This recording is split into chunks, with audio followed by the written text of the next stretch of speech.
Menya. I can't say, oh, Kiki na Menya. Are you sending a message to Habibu? Sorry to you. Habibu, Jeff says sorry to you.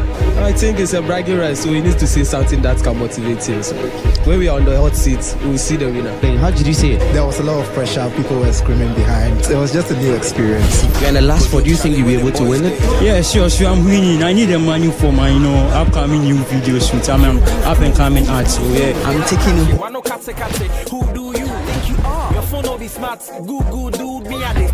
Your ex and your boo too. Charlie, let's face it. Most of these new rappers, them know this. They base it.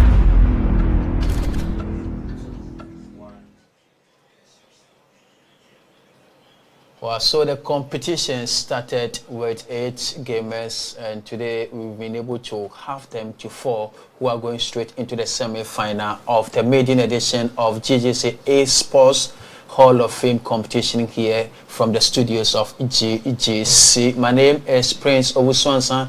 We'll take a quick break. When we come back, Godfrey Damte Labi is here to join me do the discussion ahead of the semi-final fixtures. Don't go away. Stay with us. We'll be right back. Kojo, Charlie, where the boys dey? Q Bruce Cruz, 2 screws loose. They like catch it, why no catch it? Who do you think you are? Your phone will be smart. Google, dude, me and this. Your ex and your boo too. Charlie, let's face it. Most of these new rappers, them know this. They base it. So, welcome back from the break. It's now time to go deeper into what the analysis serving as the main build-up to the semi-final fixture. But before that, let's quickly remind you that symbolically we are going to present the winner of the competition with this medal as well as this accolade as a sign of token to probably let the awareness be on the high as far as this competition is concerned. So the winner of the competition goes away with a cash prize as well as this and other major souvenirs forming part as the main takeaway ahead of this very important fixture. Joined in the studio by Godfrey Damte. Godfrey, welcome to the studios. Yeah, hi Prince. Always a pleasure to be here. I mean, it's been a while now. Yeah, it's been a while. How are things with you? Oh, this has been good. I've been monitoring this from afar, and I'm certainly excited to see these gamers. They have really produced something extraordinary within the last 3 weeks. They've been producing results, trying to dig deep from within, trying to draw strategies to overcome, other competitors. It's really been something extraordinary cooking here, and I'm excited to be part of it. So retrospectively, when you take a look back at, the fixtures and the results from the group phase, clearly, what indication does it bring? Yeah, it tells you that there's so much quality in this community, or this, in this circle. A lot of these guys, it started from the nominations, where now you needed to build a fan base to be here, and they did so much to be nominated as part of the top 8, and all through that they've been playing through the group stages. They've been keeping the momentum and all of that, trying to qualify, and we are down to just 4 of these ones who have proven to be the best among the best. And trust me, it's been day in, day out, and we've seen the likes of Benny, we've seen the likes of Pounds, the likes of Stanley, and all of these guys have been really consistent with their performances, and we are now down to the last 4. And interestingly, if you ask them a question of how prepared they are, they seem to share the same sentiment as far as the knockout phase is concerned. But Godfrey very soon will be crossing over for some few interviews. But before that, let's take a look at this.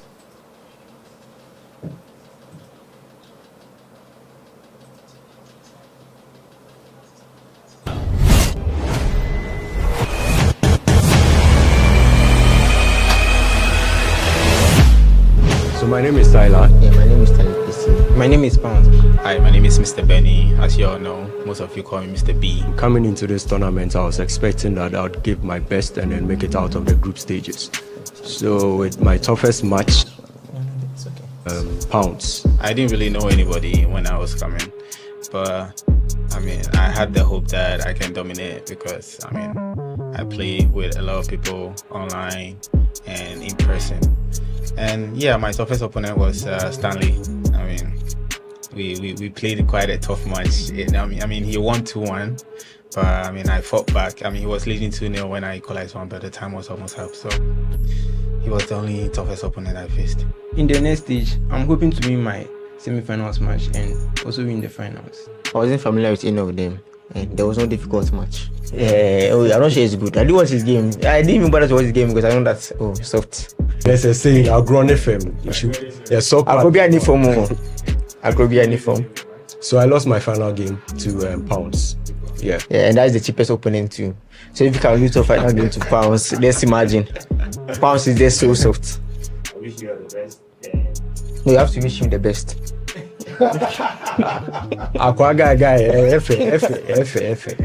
Actually, I've heard the name Pounds a lot. I haven't met him in person. I haven't played with him, but I was hearing that he's very good. He's actually like the top player around. So I was hoping to meet him, but not just yet. But I mean, it's quite fortunate and unfortunate that I'm meeting him in the next round. But I mean, it will be a good game. I hope to beat him though. GG's, bro. GG's.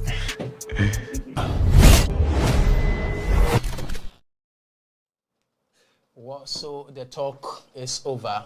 It's now time to translate all the talk into action. Godfred, I mean, we heard them. Let's cross over now for some little moment of interaction. Then from there, we head straight into the first semi-final fixture. Yeah, exactly. So we have two guys in the hot seats. There's Pounds and Benny. Let's start with you, Pounds. You had a smooth run through this stage. 2 wins, 1 draw, no loss. You look to be cooking something. Yes, I'm cooking something, and I'm going to. Okay, he says he's going to win. Let's come to you, Benny. You spoke quite positively about Pounds. And now you're taking on Pounds, had a very tight game with Stanley. Did that experience really help you to take on this challenge, and you think that you're going to go through? Yeah, of course. It helped me gain some experience, and I also watched my opponent's match, so I'm locked in. Okay, guys, two very calm guys, calm demeanor, and they need to show the talking and the working on the part. Game time.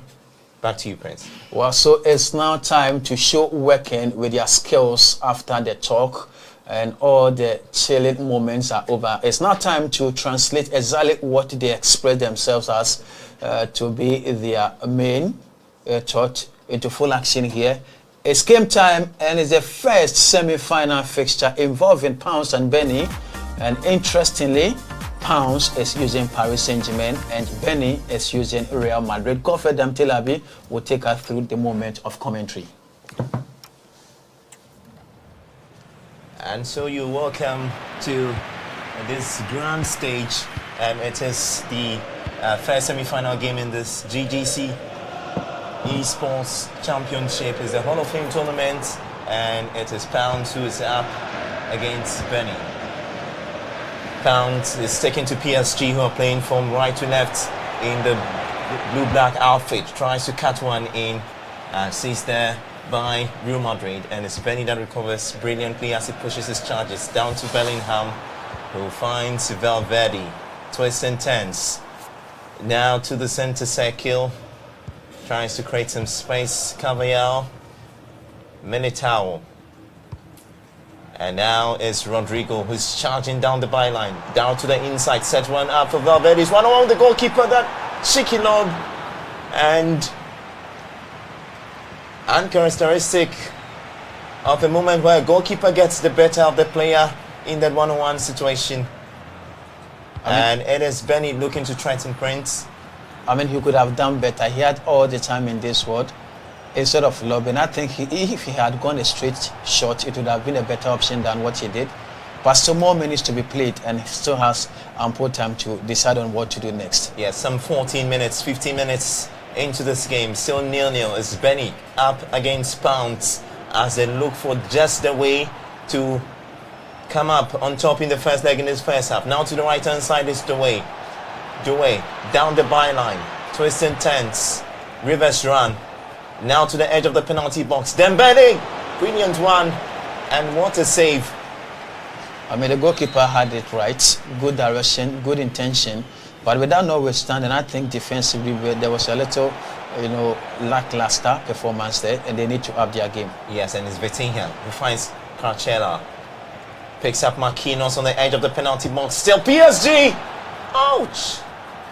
That was close. Absolutely closer. I mean, he had all the time in this world, just a simple turn and a hit, and that was uncalculated one, of course. But then it's been a good game so far, and Real Madrid seem to be under pressure, having missed a couple of opportunities in the early minutes of play. Paris Saint-Germain currently holding and dictating the pace, and have had a couple of chances that could have resulted and translated into goals. Yeah, and so goals is what we're searching for. At this point, we have very little of them. Dembele flex it over to Dewey to Rios.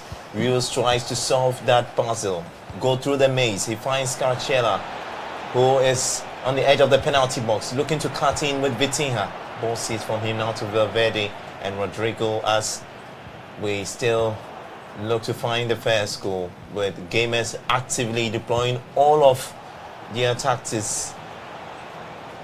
And you can see the look on their faces, grim look, keeping the focus. And well, I mean, it's clear indication of dissatisfaction. I mean, in a game like this where you need to play all out, you don't miss opportunities. They had numerous of that. They've wasted all of them, and at a point you realize that there will be so much pressure on them. But in any case, we still have more minutes to play it. Even if for anything at all, there's still more second half to be played. Yeah, it looks like Prince going hardball there on the gamers. But Neves now to Vitinha, and it could be a chance. Great defending there from Benny, who recovers brilliantly with the counter attack by Rodrigo. Twist and turns. He still keeps the ball to his feet. Brilliant run down the byline. Gallops. Now he turns twice before he releases to Rudiger. Rudiger now to Tchouaméni, the French international. Now to Bellingham. The Englishman tries to set one up for Rodrigo, but loses him on that occasion. Doué picks it up. Flicks it for Rios. Rios to Dembele. Ball ricochets off the player, and Rodrigo will pick the pieces up to the right hand side. Real Madrid PSG, champions of Europe and record champions of the UEFA Champions League. Real Madrid is the first half. Two very tactically inclined players, and it's 0-0 between Benny and Pounds. Brilliant first half, keenly contested game, fine margins, and Prince, we certainly couldn't have seen a better game. Yes, so the statistics are clearly showing in terms of ball recovery time, seconds, 15 for Pounds and 12 for Benny, and in terms of dribble success rate, 93, 92. So clearly you could see that it's a very close contest, except for the short accuracy part where Real Madrid had 100% against 50% from Paris Saint-Germain, and then it clearly shows how it's going. But so the second half promises to be an exciting one. And so back with the second half. If you enjoyed the first, it's just a foretaste of what could be at the end of something extraordinary. Brilliant diagonal pass there from Benny, but ball recovered. Now to Rudiger. Rudiger calms it down, finds Valverde, lobs it to the right hand side. Lovely skill to keep the ball infield. Now to Tchouaméni, looking to go wide, exploring the numeric advantage in the middle. Now Carreras sends in a long one. Ball falls to Vitinha. Vitinha quickly turns it over to Neves. Neves looking to start a counter-attack. Tries to pick up Doué, and what an intervention from the player who has been the most prolific for me on the field, Carreras. I mean, that was a good comeback. He thought initially that he had lost control of that, but eventually managing to give a remontada shows how defensive he was. Had it not been so, maybe the scratch might have probably taken a different choice now. If this game goes the way of Real Madrid, we'll certainly be talking about their defensive quality, and what we've seen from Benny's side it's been quite impressive with the ball recoveries. at the very moment where he needs to always win the ball, he manages to be at the right place at the right time, keeps his composure. It looks like he doesn't constantly keep his hand on the speed button, which makes it quite easy for him to be able to play like that. But danger here, and Esqueto keeps his team in. Pounds threatening one more time. It's the second we've seen in the second half. Rodrigo wins the ball for Real Madrid. He still has it, capitalizing on pace, but ball seized from him by Mendes. Now to Valverde. I mean, one thing I've realized about this Madrid team, there's so much dilly-dallying in their play, so much elaboration display. I mean, clearly it is not helping matters. You got to release the ball as quickly as possible. You have no time to waste. I mean, if you really need to win, you need to do something about. They are playing home against Paris Saint-Germain, and we all know the history and track records when these two sides meet. Once again, Carreras at the tick of offense. Lovely player so far. I'm yet to see him throw out the ball recovery. Wonderful lob there. It's one-on-one Mbappe, and the linesman was always going to hoist his flag on that occasion. We're just waiting, as the new rule says now. They have the option of allowing play to continue till it ends and then waving the flag. This time around, it's PSG threatening one more time, and Real Madrid has escaped. Spares them the blushes. Now Mbappe. We're a little bit too fast.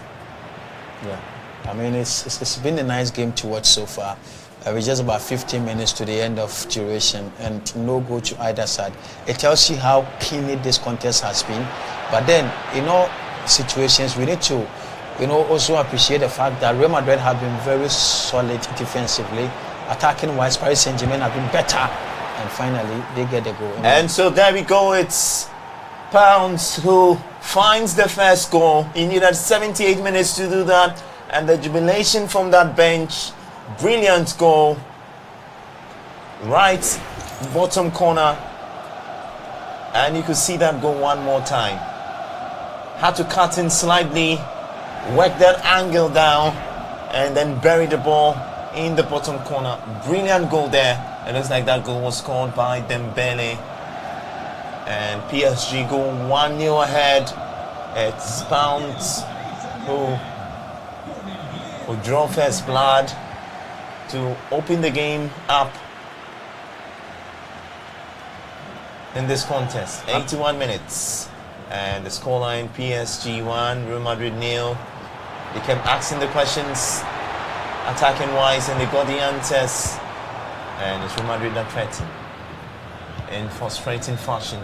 Ryan Reels to Doué at the right-hand side.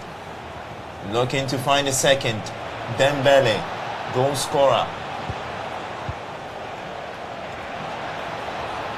It's parallel with the penalty spot now. Now Dembele goes in behind Vitinha. All seats for him now. With Rodrigo charging down the middle. Real Madrid, they need a goal and they need it quickly. But the ball now falls to Hakimi for PSG. It's making it look very difficult for this Real Madrid side. I mean, it's been a good game so far. The only opportunity in the second half was well taken by, Paris Saint-Germain, and they are up by goal. And remember, in this very particular fixture, we are going to have a two-legged tie. Yeah, Paris, but I would come in now. It's game over in game one, and PSG have won the game by 1-0. It's Pounds who come up on top in this very first legged tie, and it was a very slim win. Yes, I mean, from the statistics, you could clearly see that well dominated by Real Madrid. But unfortunately, the only chance that came the way of Paris Saint-Germain was well utilized by Dembele, putting them 1-0 up away from home. So the next fixture in this contest will be Paris Saint-Germain, who will be playing home against Real Madrid. And, the rules of the game has changed over the period. No away goals anymore. What happens is they shouldn't get the same number of goals in both fixtures. If it does, then the game will probably be translated into extra time, where we are going to play, another 30 minutes to, secure, I'll get a winner here. But in this case, Paris Saint-Germain will go into the second leg with much confidence, having won away from home. So the second, fixture is really going to be a very good contest. Let's cross over now to them. Let's pick some thoughts from them now. Benny, let me start from you. You lost at home against Paris Saint-Germain in the first leg. The second leg, it's a die or break for you. What should we expect in the second leg? Expect a win. Okay. At least 2 goals to ensure that you get to the next phase of the competition. And then for Pounds, I mean, you won away from home. You are coming home. Does it end there, or you still have got a lot of work to do to protect and defend, I mean, the away win you have? Okay, I'm not going to sit too back, try to defend or something. I'll just play a balanced game. When he comes out of position, I'll take my chances. Exactly. So these are the thoughts from our respective gamers. We zoom straight into the second leg fixture involving Benny and, of course, Pounds. Godfred, as usual. And so welcome back. This is certainly going to be another spectacle, and it's St. Paris-Germain with a slim advantage as they come into the second leg tie with a goal up. Real Madrid, they know that duty lies on them, burden of proof.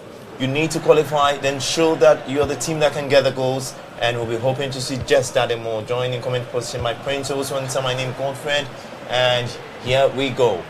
This time Valverde at the edge of the penalty box of Paris Saint-Germain. Early pressure here for PSG, and it's still Rodrigo at the edge of the penalty area, finds Vinicius Junior's shot, ricochets off the defender, and this time Kvaratskhelia is charging down, counter-attack situation, needs to push the ball quickly. Still back to Kvaratskhelia at the left edge of the penalty box, tries to go in behind. He has Cavallal breathing down his neck. Now Vitinha finds Neves, and yes! Goal number 2. PSG go 1-0 ahead with just 9 minutes of play into the half. And it's still the man who is stinging like a bee, Dembele. And Prince, what a goal. I mean, it clearly shows some level of consistency in his play. He hasn't done much possession-wise, but the only opportunity that came his way, he's taken it. I mean, this is what football is all about. It's not entirely about possession. It's about taking and making use of chances. This is exactly what he did. Dembele had the ball, had all the ample time, turned beautifully, only for him to squash the ball at the roof of the net. And clearly, they are getting closer, into the grand final. Yes, and so it's the champions of Europe repeating exactly what they kept doing all through the season, and this time around it's Pounds who has led them onto this incredible spree. Brilliant shot coming through from Vinicius Junior. At the point it looked like we are going to get that equalizer, but we have to wait a little bit more. I think you look at the game of Pounds, and it's more of stretching the defense. Anytime he goes on the counter, he likes to stretch that defense open, and then find pockets of spaces where he's able to get a few of the speedsters, latch onto those chances, and with incredible shooting range are able to get the goals. This time Mbappe is looking more like Real Madrid are going to get their goal, and time intervention by Marquinhos, who wins the ball for them, with PSG still in the lead. 2-0 over the 2 legs makes them firmly in control of this leg. I mean, they've done enough. We've seen how they play consistently. They've shown that they have the pedigree to be the champions of Europe. And I mean, in this fixture particularly, they've been quite consistent, and we've seen them push up a little. Anytime they get a ball and get into the 18-yard area of Real Madrid, you will see real panicky defensive lapses there. But then this time around, they've got a lot of work to do if they really don't want to concede more. Real Madrid need to do a lot of recoveries, and that's basically what I haven't seen so far in how they are playing. They still have got more minutes to be played, still in the early minutes of the first half, and the second half will have a lot of minutes to prove why they need to do a lot of work defensively. Yeah, still looking very cagey. But Real Madrid almost conceding a second goal. That ball tried to squeeze it through Doué, the young chap there. And that's one area I've realized in this game. Anytime PSG gets the ball and they go straight into the 18-yard area, defensively, you realize that there's no control at the back, and they give them just some spaces to shoot anytime. And if they had been more consistent and accurate with their shooting, I think the scoreline would have been more than what we are experiencing now. Clearly, it shows that they've got a lot of work to do on the part of Real Madrid. I'm making reference to it. There'll certainly be the argument of whether gamers or players who has the better chance. But there we go, it's Real Madrid who equalize in this game. They finally find it from Kylian Mbappe, and a huge sigh of relief there from Benny. And this is what I was expecting. Anytime you get the ball, forget about you dribbling into the 18-yard area. When you get a pocket of space, you need to go giving a serious fight to some of these things. I mean, set pieces are part of the game. When you get the ball, you get the space, and there's much time ahead. You need to shoot from afar. If you don't, and you always try to get closer, I mean, elaboration of play and all of that, it tends to affect you. And you remember, in this game particularly, time is always limited. Yeah, time is always limited. 5 more minutes into the end of the first half, and it is all square here. Real Madrid 1, PSG 1. PSG at the home side now have Neves on the ball. Still, Parachela tries to dance his way through the defense. More seats from him. Neres, Rios, Doué charges down the right, tries to get him behind. Doué's shot firmly intercepted by Rudiger. Vinicius Jr. tries to hit the ball towards the path of Mbappe. He's stopped in his ranks. Real Madrid looking to gather some momentum with Rodrigo, and that pass Mbappe stalled as we get to the end of the first half. 1-1 the scoreline, and PSG still lead on in terms of the two-legged permutations, and what a half has been print. So statistically, Paris Saint-Germain dominating the first half with 54-46 in terms of possession, and expected goals by the statisticians, they are saying 1.0 for Paris Saint-Germain as against 0.9 from Real Madrid. So clearly it shows that indeed. And interestingly, when it comes to the shot accuracies, you realize that in the second leg it has reduced drastically as against the previous one, where Real Madrid had about 83% or so. Yeah, but my concern is that Real Madrid are not taking a lot of shots. Yes. And it's about trying to find a way in the box, the opponent box, to get a shot. Yeah. And so it's either trying shots from outside of the box, which makes it difficult. Yeah, so let's go for the second half. And so back to the second half. Only 45 minutes will decide the fate of all of these two teams. It's Benny and Pounds representing, with Benny who will be banging his hopes on his Real Madrid lads, whilst Pounds goes the way of PSG. PSG breakaway with Dembele. Yes, he does it. 3 goals in 2 games for Dembele. And he makes it goal number 2. Second shot on target, second goal with Ousmane Dembele. And Prince, it's clearly been how he's managed Dembele as a player. He always gets him into the half space where you have, the centre backs. And obviously he's unstoppable with his pace and his shooting range. I kept talking about his shooting range and all of that. So he gets him in there, is able to finesse brilliantly, to the edges, and it's got him the second goal. Yes. This is what I've always expected from Paris Saint-Germain. That was a fine finish type of finish, of course, but then I've seen a lot of defensive lapses on the part of Madrid, allowing him much space to decide on what to do within space of seconds.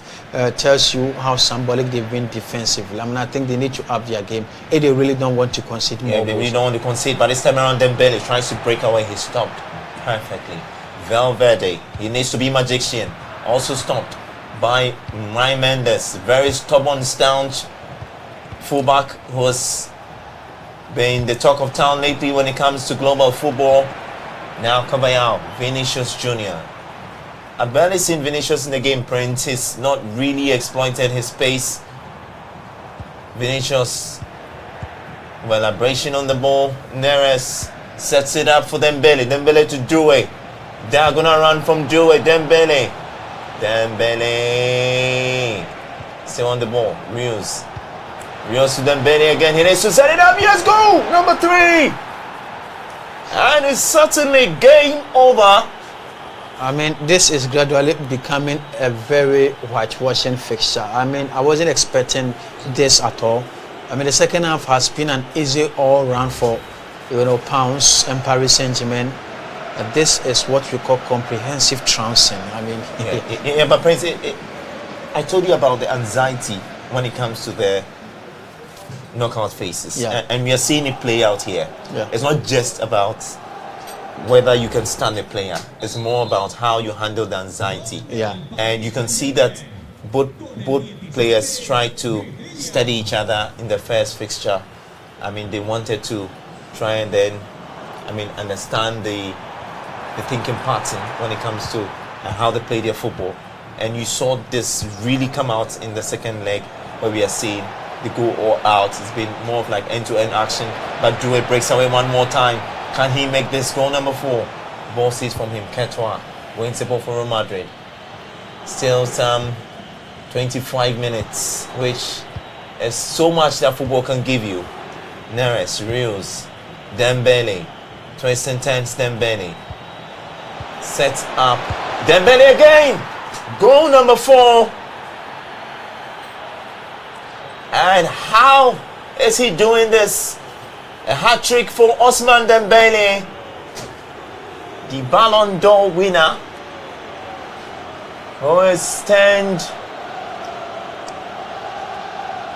Well, at this stage, I can say that it's a game of no return for Benny. I mean, he's done well by qualifying from the group phase.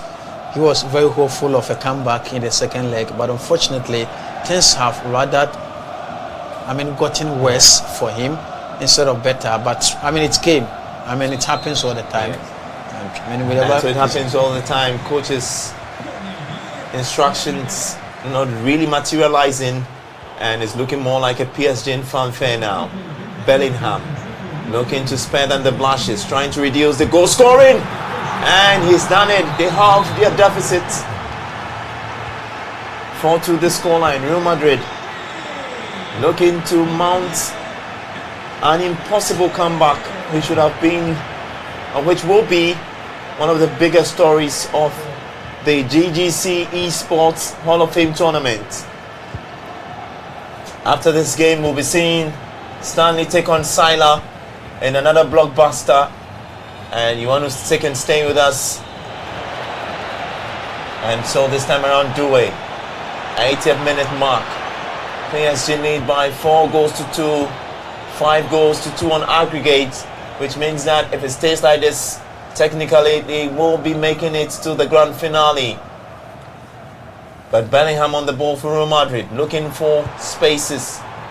Terrible final pass, and Hakimi seizes it quickly. It's all about trying to hold on to the ball more for this PSG side. They have done the trick, produced some goal-scoring drama, and you can see the win probability: 76% to PSG, 6% to Real Madrid. It tells you that even the bookmakers have decided the fate of this Real Madrid side. It's clear, it's obvious. Looking at how the game is churning out, it clearly shows that Paris Saint-Germain knew what they were about from the start. Let's not talk much about the first leg. I think that was just a litmus test at a point, but then it looks like they have been a very good game in the second leg for them. They are trouncing them. Only 2 minutes of time added on, which looks to have been played already, but Dembele still has some goals under his sleeve. Still Dembele. And at this point, there we go. It's a win for Pound to go straight into the final. Benny gave it a push at some point, only able to have the deficit. Ousmane Dembele with a hat-trick, leading his side all the way to this final, and certainly it makes a very exciting one for all of the fans who are watching, and we'll certainly have to be talking to this player. But Prince, your final thoughts? But I think it was a good game for both legs. Clearly, it shows the difference in dominance. And for Pounds, he has dictated from the start of this game to the end in both legs. And for Benny, he was hopeful per the expression he made ahead of this fixture. He was hopeful of, making a lot of impact, but unfortunately, he couldn't do that. Let's get interactive with them. Starting with Benny. Benny, please pick up your microphone and let's get interactive here. Unfortunately, you are out of this competition. Clearly, it shows that you are not going to be a part of this whole journey anymore. Generally, what is your expression in terms of this competition? mean, it was a good experience. I was actually glad that I got into the competition, experience competitive play on the screens as well, and playing other opponents. Okay. People who have a lot about top opponents. I mean, it was a good game. He dominated, but I mean, I thought I tried. I'm so sure that maybe next time we meet again, somewhere, anywhere, we'll play. So what I've got to tell you is the best of luck in your next move as far as esports is concerned.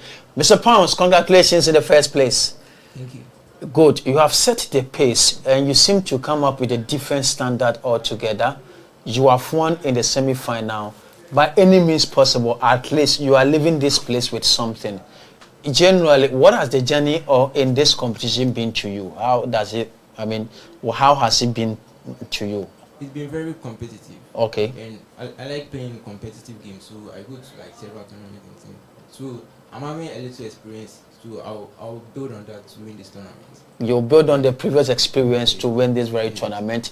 Now, you have made a statement here in the semi-final, and your last game will be in the grand finale. It's going to be either, how do you call it here? Stanley or Silla. Both are great gamers. How will you approach the grand finale? I'm a Real Madrid fan. We don't lose in finals. Once I'm in finals, I'm going to win. You're a Real Madrid fan. You don't lose in finals. Once you reach finals, you are going to win finals. So that was absolutely a positive expression there from Pounds, confident of a victory in the grand finale. So entirely, the first semi-final fixture is over. And interestingly, Mr. Benny, who seemed to have had much hopes and confidence, is walking out of the competition as Pounds will climb up to the grand finale. We take a quick break now. When we come back, we do a little discussion before delving deeper into the second semi-final fixture of the day. Don't go away. We'll be right back after this break. Kojo, Charlie, where the boys day? Q Bruce Cruz, two screws loose. They like catch it, why no catch it? Who do you think you are? Your phone will be smart, Google dude, me and this your ex and your boo-boo too. Charlie, let's face it, most of these new rappers, them know this, they base it.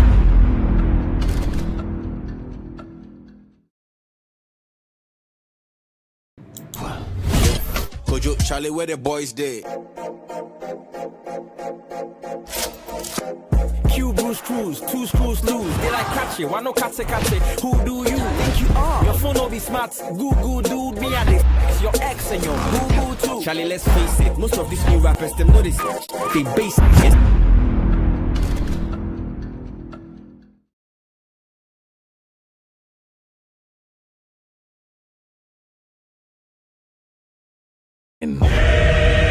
This is going to be tough. Who knows what might pop up? PS versus FIFA community. Let's see who is the best.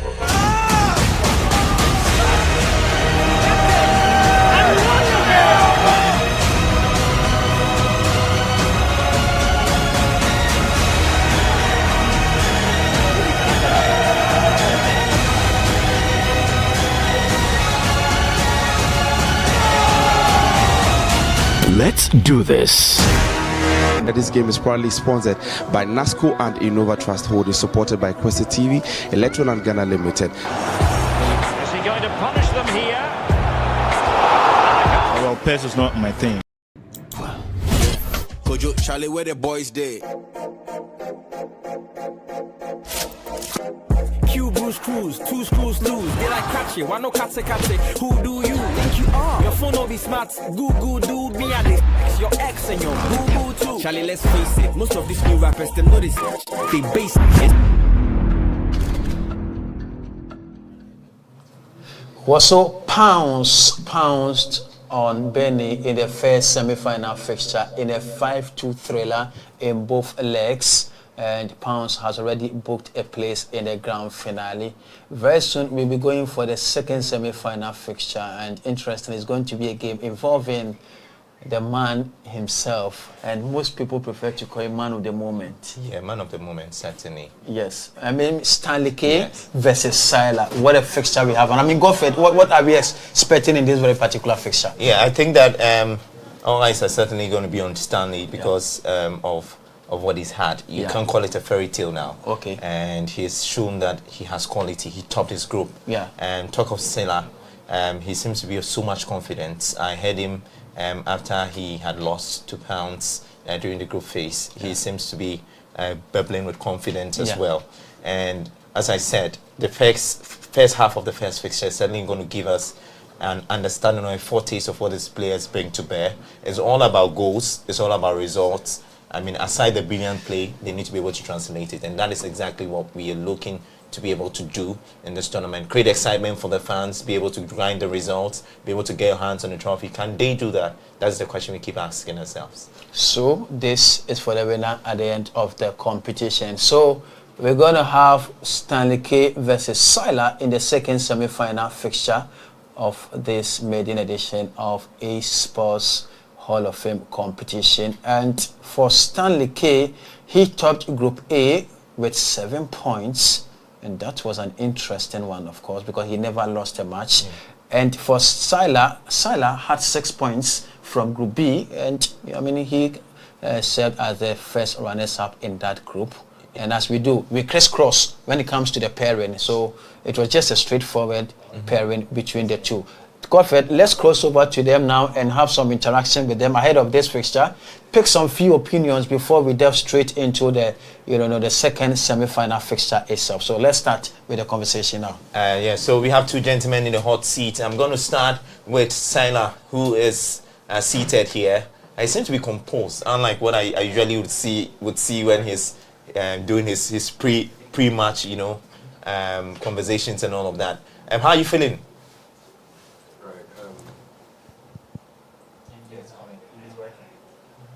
I'm feeling very relaxed. I think for me, it's just one of those things. It's not a life situation, so I'm always relaxed about some of these things. Just stay relaxed and then just do our best.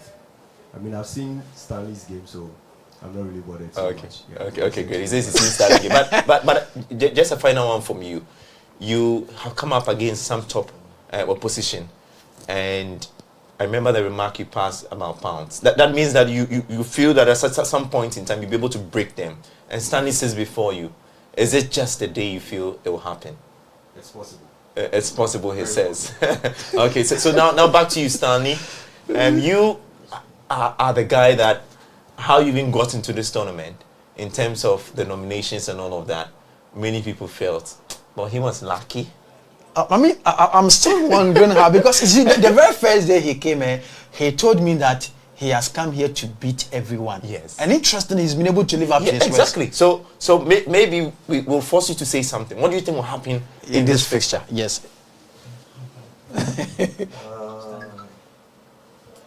Let's see what happens. Wow, this one he says. And you see, one interesting thing that he doesn't talk much. Anytime he asks me, I say, let's see what happens. I always say that the talking happens when you are on the game pad. Produce the result for us is what we need over 2 legs.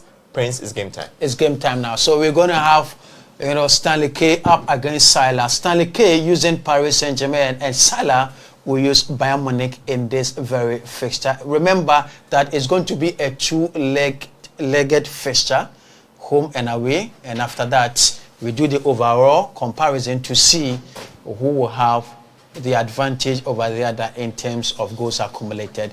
Godfred Damtelabi, as usual, is here, and he'll be taking us through, the full 90 minutes commentary. But Godfred, before that, I think, per the expressions, it clearly shows that, these gamers are gradually building the fan base, isn't it? Yeah, they are. They are building the fan base. I used to say that back in the days when we were in school, there was so much respect given to who can beat you, in a FIFA competition. Sure. And no matter what it was, whether it was an exhibition, whether it was a round-robin tournament, and these ones have been able to build a fan base. Mind you, if they even lose here, back at home somewhere, there are a group of guys who think that they are the best of the best. And we know how tournaments sometimes goes. There are days where it just doesn't work for you. There are days where it works for you. So it's about you finding your rhythm, ensuring that you hold on to that rhythm, ensuring that you grind the results for us. And this time around, it's Salah versus Stanley. In that final, you just want to keep your eyes on that final. But these ones have a hurdle to overcome. I have a feeling that this one is going to go down to the wire. It could be anyone's, depending on how they manage the first leg for me. So a lot of management will have to be put in consideration here in this very fixture as we get ready for the second semi-final fixture of this year's maiden edition of GGC Esports Hall of Fame competition. Kindly note that the winner goes away with 2,000 Ghana cedis plus of, let's talk about the monetary aspect of it all because they are still preparing for the fixture. Now, what happens is this. The ultimate amount for the winner is 2,000 Ghana cedis. And the rule from the beginning was that in any of the group phase fixtures or semi-final fixtures, if a game ends in a draw, 75 cedis will be put into the coffers in the grand finale. So ultimately, what it means is that it is not entirely 2,000 that the winner will take away. The winner will take away more than that because we have had games end in a draw at the group phase of the competition. And this is an aspect that we need to commend GGC for. Yeah, I think GGC has done quite well. If you follow them all through the past, they've been able to give us a certain experience that ideally wouldn't have been getting here. Yeah. And to see them still continue, with this amazing organization and get all of these guys. Mind you, when it comes to gaming, it's a little deeper than you think. Yeah. There's a lot of thinking that goes into it. Sometimes you need to immerse your full body into it to be able to get, the needed results and all of that. And these guys have sacrificed their time and their effort. They've been moving in and out consistently just to give you a certain experience back at home, and just to fuel that fan base and all of that. So for me, I think that great commendation to the organizers of this tournament, the GGC Esports Hall of Fame tournament. It's really been magnificent. If you've been watching all the updates, the quality even of the coverage and all of that, I think that it's really lived up to expectation. And obviously we want to see more of this. We want to connect with a certain section of people who had been hungry for a while, who needed such a platform really to be able to come out. And we are seeing that here. So we are seeing a lot of this here. And mind you, very soon we will be hitting your screen with the maiden edition of Football and All, a sports show that will be coming up later this year. Preparations are still underway to ensure that fully we give you a gist of that ahead of time. So both teams are ready, both gamers same as well. Godfred Amtelabi will take us through another 90 minutes of excitement in there. It's the second fixture in the semi-final, and it is Stanley K versus Mr. Seiler. Who goes to the final? Let's join.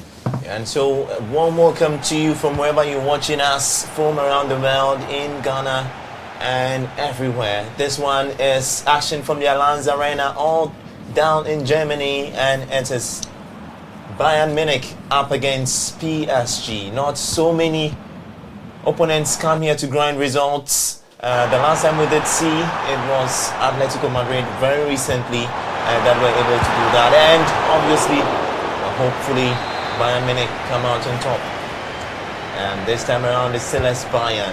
Sets up quickly by Olise. More-headed, what a save, intuitive save there. When you're playing on the biggest stage with the greatest players. Bayern Munich corner kick. Olise quickly takes it, finds Kimmich. A reverse pass to Musiala. Twist and turns. Diaz on the edge of the penalty area. Finds Kane, who tries to squeeze in a shot. But won by Doué. Counter-attack PSG. Riding on the back of pace.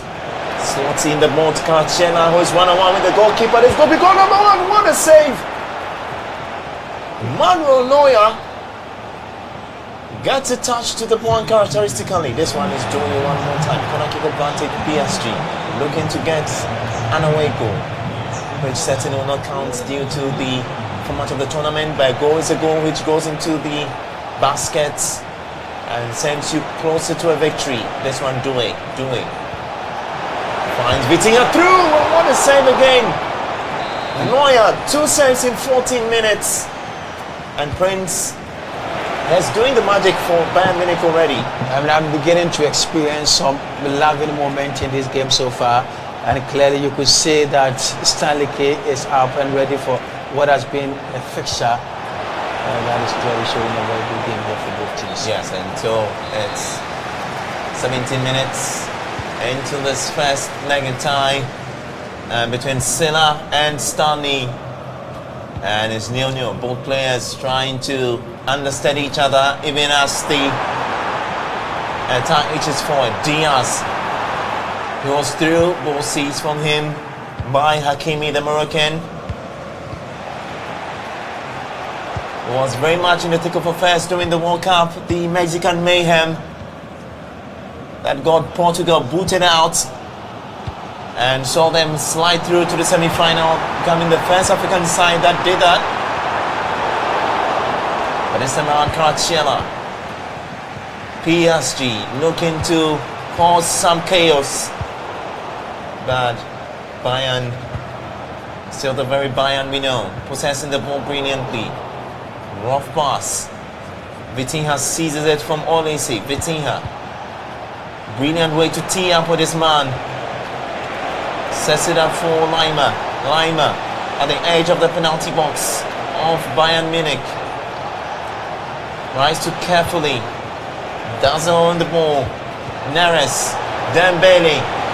Osman Dembele has some space. Brought down. Referee thinks the player went for the ball rather than the foot of the man. Contentious, Prince. Yes, absolutely contentious, and I think that was a very good decision by the referee. I mean, there was no contact to that ball, and in that effect. But this time around, Harry Kane, yes, he makes it 1-0. Bayern Munich have rattled the nets at the Allianz Arena. And quick fire response there from PSG. Kvaratskhelia into the penalty box. Oh, Bayern, oh! I mean, that was a very good attempt there from Kvaratskhelia. I mean, he had all the time in this world. Decided to go the angle way of shooting, but unfortunately he couldn't get his time right. But without notwithstanding, that was a good attempt there from Paris Saint-Germain. A good attempt from Paris Saint-Germain, trying to wrap his feet around that ball. Still, Harry Kane! I mean, this is an unforgivable one, of course. I mean, he could have done better. Yeah, finds themselves with the corner. Time to send in an out swinger. Sends one in, tries to get ahead across, and another save from Donnarumma. Goalkeeper has been called to duty very early in this first half. And 5 quality saves being produced here. And it's gradually becoming a routine on the part of, Bayern Munich, or Paris Saint-Germain rather, almost always under pressure anytime the ball gets to the 18-yard line. Yeah, now Dembele tries to flick it forward, and Bayern on high alert with defensive duties rampant in this game. And the first half to end proceedings in this first leg of tie is Silla who goes ahead with Stanley trailing by goal to nil in this first leg. Bayern Munich with a home advantage, riding in the back of the fans who are totally on rampage. As we begin the second half, Prince, your verdict for the second half? But I think I'm expecting an open game as we are experiencing so far. So far, so good for both teams. We've seen good football, and I think they've got a lot of work to do tactical-wise. Because indeed, if the game is to go this way, then we are likely to experience a game that wouldn't produce much goals. Harry Kane has seen his second shot blocked in quick succession within the space of 2 minutes. And credit going to the PSG side. Still Bayern threatening more, looking the more potent to score and win. And what will be a very exciting end of the game. This time Olise. Olise sets one up for Hakimi! It was Luis Diaz. I mean, this is gradually becoming unbelievable. Bayern lead by 2 goals to nil. And who had thought that it won't happen? Bayern lead, looking to find a time with Musiala, but the linesman had his flag up. Prince, a second goal from Bayern. I mean, this certainly beats my imagination. I mean, he was very poised for a victory, but still I've got more minutes to play anyways. But more minutes to play, 63 minutes of action. Bayern lead by 2 goals to nil at the Allianz Arena. I did tell you that is not a grounds that would usually see defeat.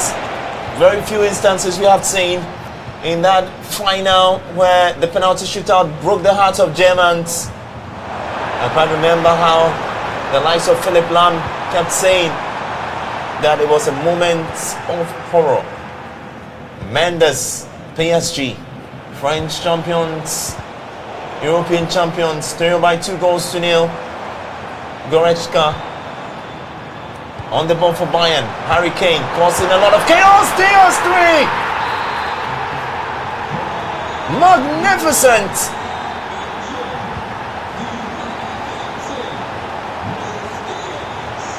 And you can see that fantastic goal. Well, Godfred, I think this is overwhelming. I wasn't expecting this in any case. I mean, Stanley K started the competition very well, almost butchering everyone, but today he seems to be butchered. And so it's looking more like defensive glitches or blisters. I mean, severally he's been caught off guard in this game, and that's basically what is working against him. He's doing well with possession, but defensively it's not been a top notch, and that is one thing that is affecting his play. He goes well all out, but when it comes to the defending parts of his play, it's always problematic. There's no connectivity between the defense and the attack. Time to make it count, and he has found a consolation. Brilliant consolation there, and it makes it 3-1. Still a lot of work to do for this PSG side, who are up. I mean, he's got a lot of work to do in the second leg. Even if he loses the first leg, he still has another 90 minutes in the second leg, and if he's able to put things in order, I think he can bounce back. But for now, I mean, it's been a close contest, and this fixture has been the best so far in the semi-finals. Yes, you need players with the maneuverability, players who have the tendency to maneuver easily, and that maneuverability is what we're looking out for. And it's Vitinha, maybe kept a little too long on the ball. Vitinha, now Dembele. PSG want a goal now to make it light work in the second leg. They didn't get it. 3-1 the scoreline, and it's Sela who comes up on top. 3 goals, 4-goal thriller in this first leg of time. And Prince, what a game we have seen. Allianz Arena certainly coming to life with 4 goals. Well, I think it was a game that was full of life. I mean, both teams proved why they are once upon a time, European champions. And that was a very wonderful save there from Donnarumma, a couple of that in this game. And as expected, I wasn't expecting this fixture or to be a surprise to all of us. I mean, most connoisseurs of the game had tipped, Stanley K to get an easy walkover. But unfortunately, he seems to be trailing in the first leg. But the second leg, I mean, is another 90 minutes where he can do something to probably position himself very well. Yeah, I think the big talk when it comes to FIFA has been how you are able to defend. Yes. Whether you are doing tactical, whether you are doing legacy, whatever approach that you want to deploy. And it's good to see that different players deploy different, tactics when it comes to defending. And it's always about being able to predict the predictability of what the opponent wants to do, how he wants to do it, the pace at which he's going to do it. It makes the game a little complex, Yeah. And we've seen quality players fall victim to this, and it's going to set players apart from each other. And I have certainly enjoyed this game. The goals have been quality. I mean, the play has been brilliant. Yeah. And it was Bayern Munich who has shown us so much, and that they have what it takes. They have the acumen to be able to find the goals where they need it. It gives advantage to Silla just to do a projection that if things stay this way, how it would look like if you want to pin any of these players against Pounds. It makes it quite interesting. Well, so what a game it has been. A very wonderful shot in the first leg of the second semi-final fixture involving Stanley K and Sila. And as most connoisseurs of the game, predicted ahead of this fixture, almost everyone thought that Stanley K was going to have a good game. But unfortunately, things have gone the other way. But then he still has a chance as he has another lifeline in the second leg fixture. And that certainly poses a lot of threat in the second leg because we all know that this game is more or less Obia competition. And that I mean exudes an overwhelming excitement, isn't it? Yes, it's always the case. I did say that for the first game or the first leg, usually you see two players who want to understand each other. They want to still play an open game. They want to still test the pulse of their opponent. But it's more of, can my opponent stand me? If after the first half you are able to decode your opponent, you go all out. I mean, you pounce on him with all of your arsenals. And in this game, we saw a typical thing happen. Unlike the previous game in the first leg, when we did see Benny, who came up against Pounds. It was a quite careful one in the first leg. The first half, I remember, ended goalless, and it was difficult to find a goal. It was defense against defense, and they were both pretty much careful. But in this first leg, we see two players who felt that they could have a go against each other. And after the first 15 minutes, we were seeing a lot. 3 quality saves from the goalkeepers. We saw quite a couple, decent number of shots. And it was just telling us that, well, this game was certainly going to end with quite a number of, a plethora of goals. And we just saw an outpouring of goals in the first leg. Well, so we'll be getting ready for the second leg fixture involving Stanley K and Sila. And I think for Sila, he will be going into the second leg with much confidence, having come up in the first leg. And for Stanley K, he still believes and thinks that he has everything. Let's enjoy the second leg. And so bringing you the second leg, this time from Paris, where the French capital is hosting what is certainly going to be an enthralling encounter as the side that had many titles elude them in terms of European glory, and they turned around the fortune with players who very much the gods of the game would have not given them the chance to do so. This time around, it's PSG looking to find the first goal. Goretzka breaks away for Bayern Munich with Kane looking to set up Musiala. That one backfired. And talk of Harry Kane is chief of the department of goals when it comes to Bayern Munich's play. I mean, he walks into that role as a target man, Prince, that we've always seen. We saw the likes of Gomez, we saw the likes of Lewandowski, and it tells you that the Bayern Munich philosophy has always been to get a target man, have wingers who are, I mean, the non-conventional kind, also augment what he does. We see that with Luis Diaz, with the likes of Olise at times, and Musiala and Co giving some cutting edge, I mean, infield. I mean, that has been the story at times for Bayern Munich. I mean, he's a prolific goal scorer, and anytime he gets the ball, I mean, we all saw his exploits back in his days at Tottenham Hotspur. Now he's in Bayern Munich, where he has ball quality behind him. You made mention of Luis Diaz, who has been very excellent this season, and his partnership with Olise. And now Olise makes it goal number 1 in the second leg, bringing the aggregate scoreline to 3-2. I mean, Godfrey. To 4-1. No, the first leg was 3-1, and now it's 1-0, so it's 3-2 and aggregates wise. So Stanley K has 2, and then Sila has. Yeah, so it makes it 4-1 because the first leg Bayern Munich were up against 4-2. No, 4-1. It makes it 4-1. Yeah, mathematically, because we saw Sila score 3 goals in the first leg, and then he conceded 1. Okay. And in the second leg, Sila is leading again 1-0. Oh, so we makes it aggregate 4-1. Oh, okay. As it stands, which means that if Stanley really needs to come into this game, he needs to produce 3 goals to be able to compete. Yes. It's a daunting task. A very daunting you need to task. Be Hercules to be able to do that. But it's doable. It's doable. But I think he's gradually creeping to the point of no return.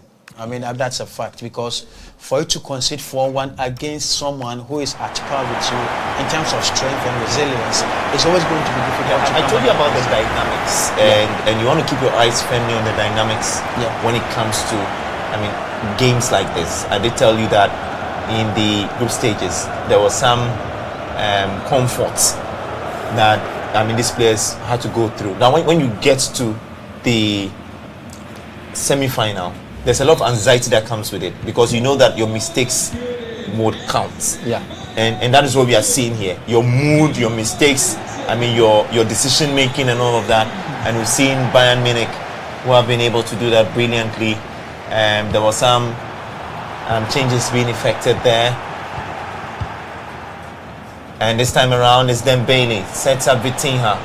Vitinha now to Kimmich, Olise, Lima. Back to Olise. Brilliant way to tee up. And it's a chance here for Vitinha. He doesn't have the pace. So sending the pass. Reverse to Ousmane Dembele. Is a chance for PSG. And they have equalized.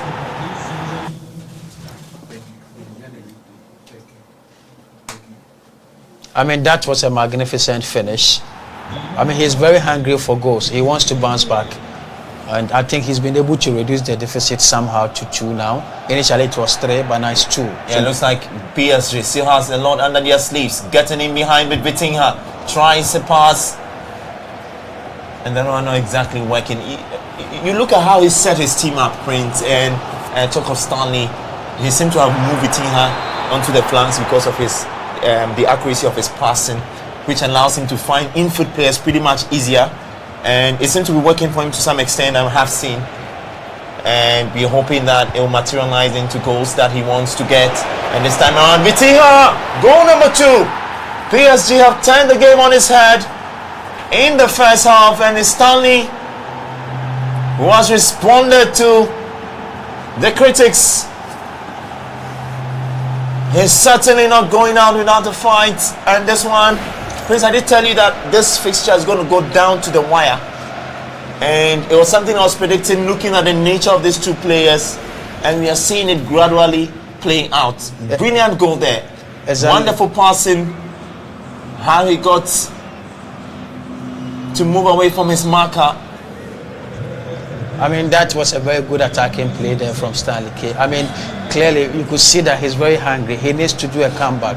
And now the deficit has been reduced to just 1. And there's still more minutes to play. So clearly it shows that, he can do something. The story of this game is far from over. 1 goal could change the face of this. Olise makes it 2-2. Restores the previous lead on aggregate. And we're back to square one, Prince. Well, it's a good way to respond to the early goal he conceded.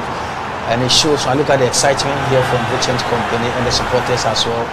It shows how hungry they are, getting closer to the semi-final, the grand finale. It's a good game that we are all experiencing, and this has produced the most exciting scenes and spectacles in the semi-final. Yeah, he does so well getting in behind. I think that is being his trick against Stanley, who needs to find an antidote to how he's able to quickly get his players to go in behind. He finds a way to always draw the markers to himself, and then creates that space for just someone, either Diaz or Olise, to be able to. That's the end of the first half. Scoreline 2-2. It's been a goal harvest. Well, so the statistics are clear there. Possession-wise, Bayern Munich having 45 and Paris Saint-Germain.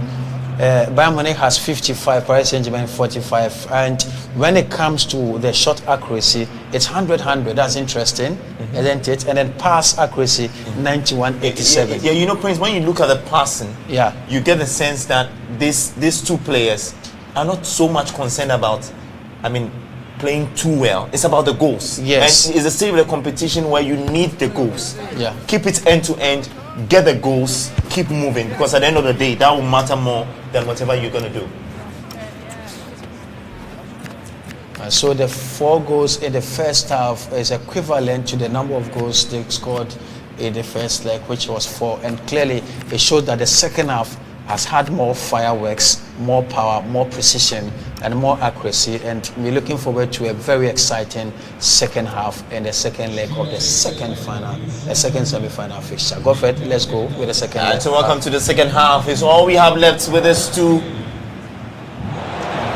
And brilliant diagonal pass in there for PSG. He makes it 3. Magnificent. Wow. 1 minute into the second half, and it's Stanley who breathes life into his campaign one more time. What a pass. Long diagonal ball from the center circle. Picking up Osman Dembele. Brilliant finesse. I mean, Godfred, that was an excellent Hollywood pass. And a good stop there from Dembele. I mean, the shot power, accurate.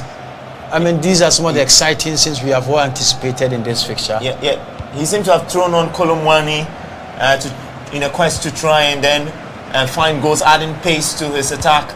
And hopefully that works out perfectly. Vitinha, Doué, sets him up and tries to break that defensive line. Intelligent pass. Yes. You certainly need a player who is a vivacious tackler. Someone who is able to tackle the ball so well. And then you also need someone who sees a pass where there's no pass to be able to give that kind of pass. And we are seeing that so much here in this game. Musiala loses possession rather sheepishly. Finds Kolomwani on the ball. Sets up Dembele. Ball seized from him rather rudely from Diaz, who loves to play on the flanks. Down the outside channel. There's Diaz.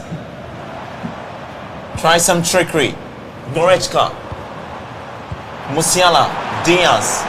I mean, Godfred, clearly we've seen a very good game, and I think the way things are going, we are likely to have more goals in this very second half of a play.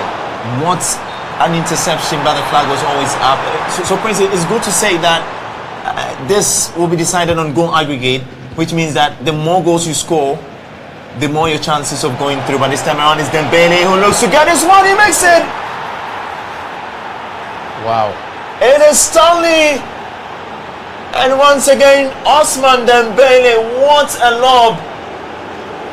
1-on-1 with the goalkeeper, and Osman Dembele knows how to convert. Give the credits to Stanley. And look at that slow motion. Brilliant lob. Well, I think this is one thing that has been the major characteristic of this game. The comebacks, the remontandas, and the not to give up spirits. I mean, it makes it look more like a final before final. I mean, basically, this is what we can conclude on. Even though we haven't seen the final yet, but this is more or less the final before final. A game with much composition, a game with absolute composure, a game with more fireworks, a game that has caused a lot of hits, than any of the, moments that we've seen so far in the competition. Yeah, if you're home watching this, certainly you love these two players for just one reason, and it's us, Kolomwani. Yes, he makes it. Wow, what a comeback. How on earth is this happening? This is the greatest comeback in esports competition. I mean, it's obvious. I mean, take a look at the reaction himself.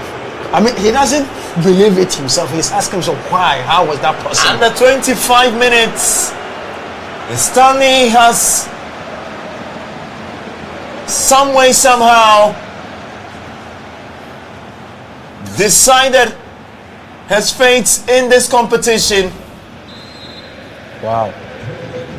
5-2. I mean, what an unbelievable scoreline. I mean, you wouldn't expect magnificent this. Drama. And I love these 2 points. I mean, the drama is very wonderful, and then we have experienced some chaotic scenes here. It's a very good game. At some point in time, it looked like it was all Sinner, and he makes it. Oh, this is absolutely unbelievable. 6. I'm yet to believe exactly what I'm seeing. Maybe I belong to a different planet. It's a good game. And Prince, I did tell you that so much can happen in the space of 45 minutes. If you are a gamer, if you're a lover of FIFA, you understand what it means when you even have 5 minutes or 10 minutes. It's always like that. When there's pressure heaped on you, something needs to change. If you don't change it quickly, you pay the price for it, and the price sometimes is hefty. And we are seeing Bayern Munich melts down in Paris. And as it stands now, Stanley will be going through to face Pounds in the final if nothing changes in the space of 30 minutes. PSG need it. But more importantly, Silent needs it more. Reels. Olise. I'm still living in a state of shock.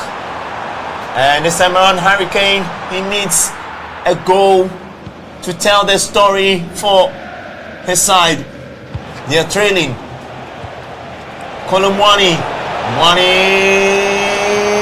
Substitute fantastic. 7-2 the scoreline in the second leg. And please, just when I was beginning to talk about Kolomwani's introduction into this game, I told you that he saw what he had to do. There was the lack of sharpness in this team, and he brought on Kolomwani just to augment, the pace of Dembele and Kvaratskhelia. Yeah.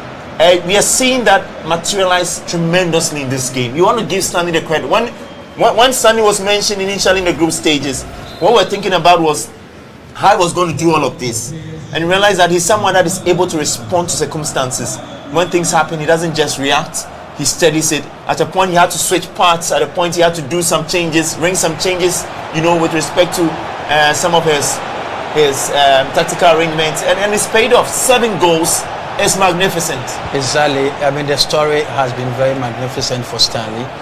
Having gone down in the first leg by 3-1 and responding positively by leading 7-2, 8-2, and this is absolutely wonderful. No, this one now, 8-2. And this is certainly a reflection of what happened between Barca and Bayern Munich years back. I tell you what, yes, on that aggregate score where Bayern Munich destroyed Barcelona, the likes of Arjen Robben, and this time it's Dembele. It's still asking for more Oliver Twist. He never gives up.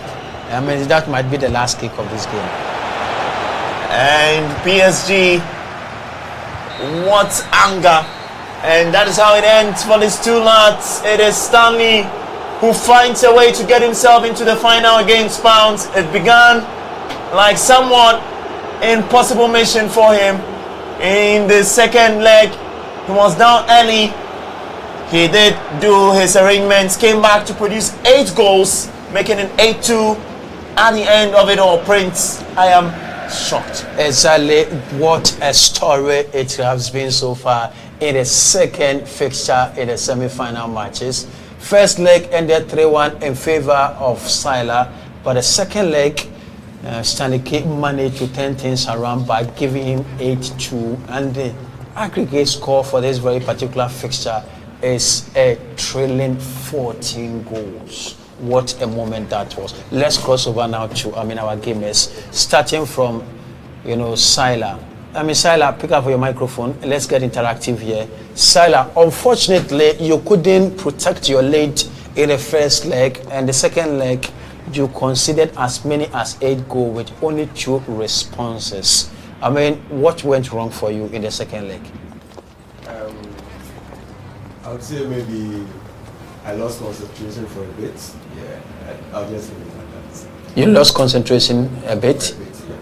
And what could account for that? Noticed that there was after the first game, there was a long pause before the continuation, and I had to, I just lost concentration because if you realize, I took my mind off the game for a bit. What made you take your mind off the game? Because you know very well that you are here for a competition. Oh yes, I tried getting myself back into the competition. You realize that this game, at the initial phases, it was 2-2 until the second half where it kind of fell apart. So yeah, it's just one of those things. Okay. Yeah. For Stanley K, no one gave you a dog's chance. I have to be honest with you, because if the percentage of nomination was anything to go by, no one would have given you a dog's chance. But I remember discussing it with Solomon on the first day that in every competition there is always a surprise, and normally what the one you see to be the whipping boy will end up becoming the one whipping the big boys. And interestingly, you are at the final straw of the competition. So generally, how do you feel? I mean, having been to the final, how do you feel as a person? I mean, talk to us about it. I feel normal. You feel normal? What is doing the magic for you? I can't say that though. This normal stuff. Just have to change the formation and just go in and play. Because this very game, you were down by 3-1 in the first leg, and no one saw this coming in the second leg. But interestingly, you've been able to beat all us, and you were able to beat him by 8-2. And at a point, I realized in the second half that you had a lot of energy, and where the energy was emanating from, I mean, it was mind-blowing. I just have to try some few things, and I felt they were working for me, so I just managed that part. Yeah, just a quick one. At some point in the game, you were looking to switch your team. Was it a case of you struggling with the team, or you felt that there were things that you couldn't do before the game? I was struggling a bit. Okay. Because I couldn't maintain how to, like, my defending was kind of problem. Yeah, problem for me. So. Okay, so how did you deal with that? I had to change the formation and go out and start pressing. So I just had to press, increase my depth and all it. Okay, great. Okay, so you are in the final. I mean, more questions will come when you resume the seat thereafter. But then, an interesting second fixture in the semi-final, producing a whooping 14 goals. What a scene that was, girlfriend. I mean, we all didn't see this coming. Exactly. I mean, I never expected this. I'm flabbergasted, Prince. Exactly. We all didn't see this coming. Yes. When it started, we're hoping that, I mean, this is going to be a king contest. The way the game blew out in the first leg was a little surprising, because the game blew out, trust me. And I was thinking that it was going to be close margins. At 3-1, we all felt that the second leg was going to be a very close margin. Yes. And then 8-2. And mind you, what we saw in this game was about 6 goals being produced in the second half. Yes. It tells you that the second half really gave us something significant. And I think that if you are a fan, you'll certainly be excited. And most people are still rooting for, I mean, their players who are still in the competition. It's the ugly side of competitions. Exactly. At some point, some needs to fall off. We need to crown a winner, no matter how we do it. And now we are down to 2. Okay, so we will discuss the final. So the final is going to be Skanlike versus Pounds in the grand finale. But in the meantime, the results for the 2 semi-final fixtures overall. So in the first game, we saw Pounds beating Benny by 5-2 on aggregate. And the second game that produced the most exciting scenes of it all saw Stanley come back from 3-1 down to beat Sila by 9-5. So we take a quick break now. When we come back, we prepare delve deeper into the grand finale itself, where Pounds and Stanley face off in what has been a much anticipated grand finale in the maiden edition of GGC Esports Hall of Fame competition. When we come back, it's a grand finale, and it is Pounds versus Stanley K. Don't go away. Stay with us after this break.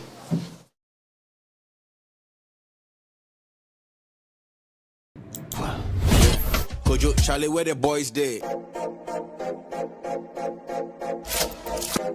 Q Bruce Cruz, 2 screws loose. They like catch it, why no catch it? Who do you think you are? Your phone will be smart. Google dude, me and this. Your ex and your Google too. Charlie, let's face it. Most of these new rappers, them know this. They base it.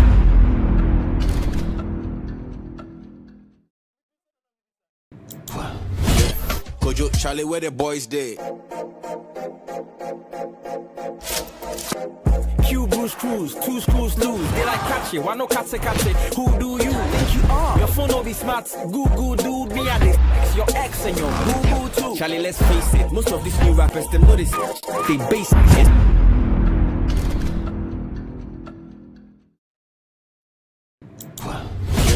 Kojo, Charlie, where the boys dey? Q Bruce Two screws loose. They like catch it. Why no catch it? Who do you think you are? Your phone will be smart. Google dude. Me and this. Your ex and your boo-boo too. Charlie, let's face it. Most of these new rappers, them know this. They base it.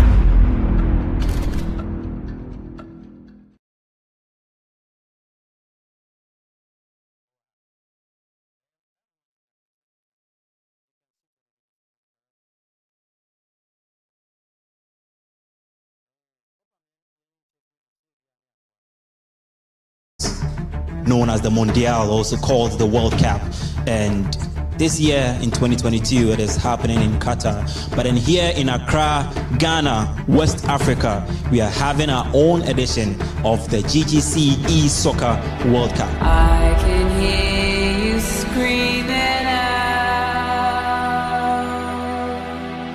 That trophy, which is, sitting right here in its box. Have you seen it? Actually itching to see. Kindly help me with a countdown of 2, 1. Beautiful. Beautiful. I'm Debbie Diamond. I'm the coach for ESoccer Gaming Hub. I think 2 years ago we participated in the Golden Hour tournament. We showed what we are capable of. So we've done our homework. We've come very humble, ready to learn, ready to gain the experience, and hopefully again we can cause an upset. We are going all the way this year. We believe that by the end of the tournament we are going home with the trophy. My name is the Magic Man. I'm a FIFA player for Geo Legends and we'll be on watch out. I'm actually expecting a win from Play Province. It is time to do business now. It is the business for which we are all gathered here, and let's see which team he is going to pick here. Please help us. Is it Ghana? It is Ghana! And so Ghana is going to be proudly represented by the Geo Legends in the GGC Rep a Country tournament, and they are being pitched in Group A. And away we go. Rep a country and join GGC in this World Cup season. Game on. GGC, building a great gaming community.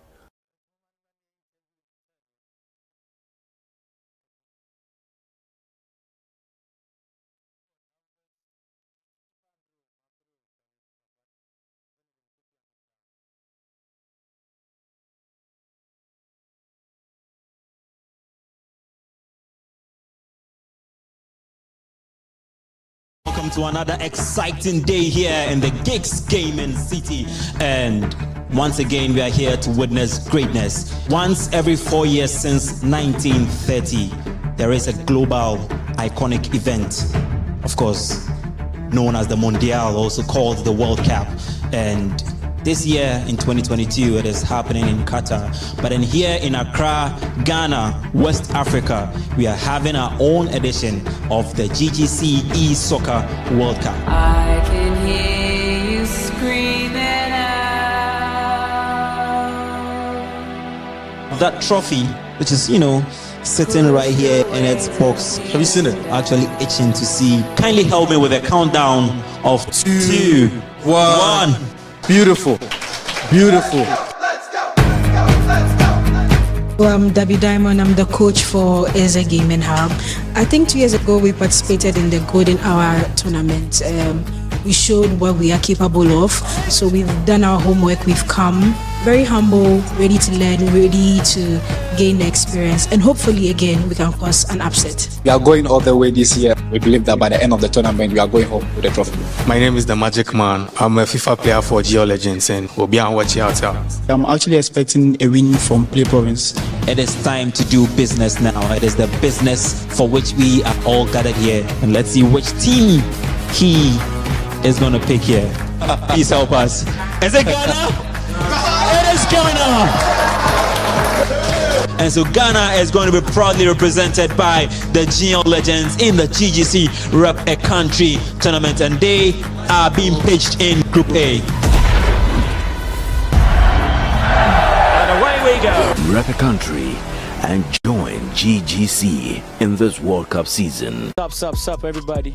This is Felix Ampof, aka Black Felix, and I support GGC.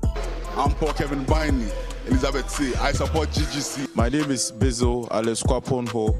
I support GGC. Guys, it's Senna from Hilali Manho, and I support GGC.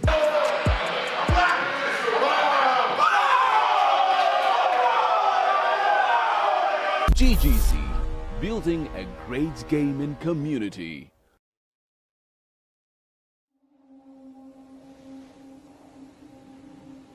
It is time.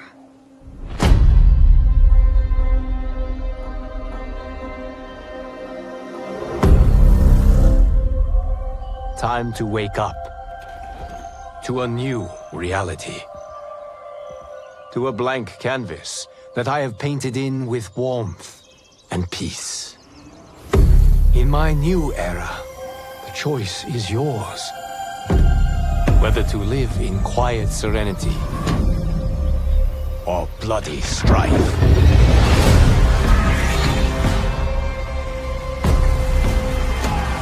To dwell in joyous prosperity or bitter rivalry.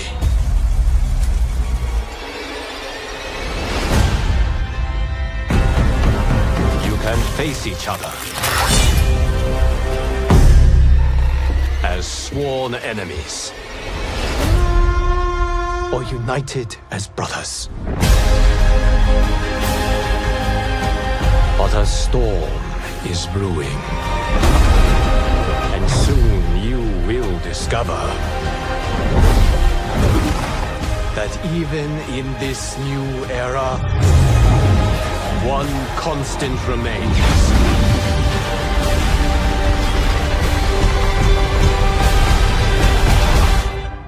There is always something worth fighting for.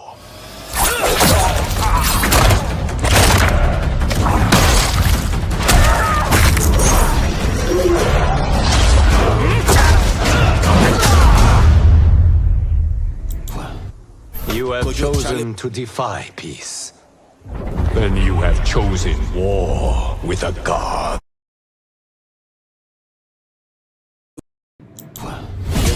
Kojo, Charlie, where the boys day? Q Bruce Cruz, two screws loose. They like catch it, why no catch it? Who do you think you are? Your phone will be smart, Google dude. Me and this, your ex and your boo too. Charlie, let's face it, most of these new rappers, them know this. They base it.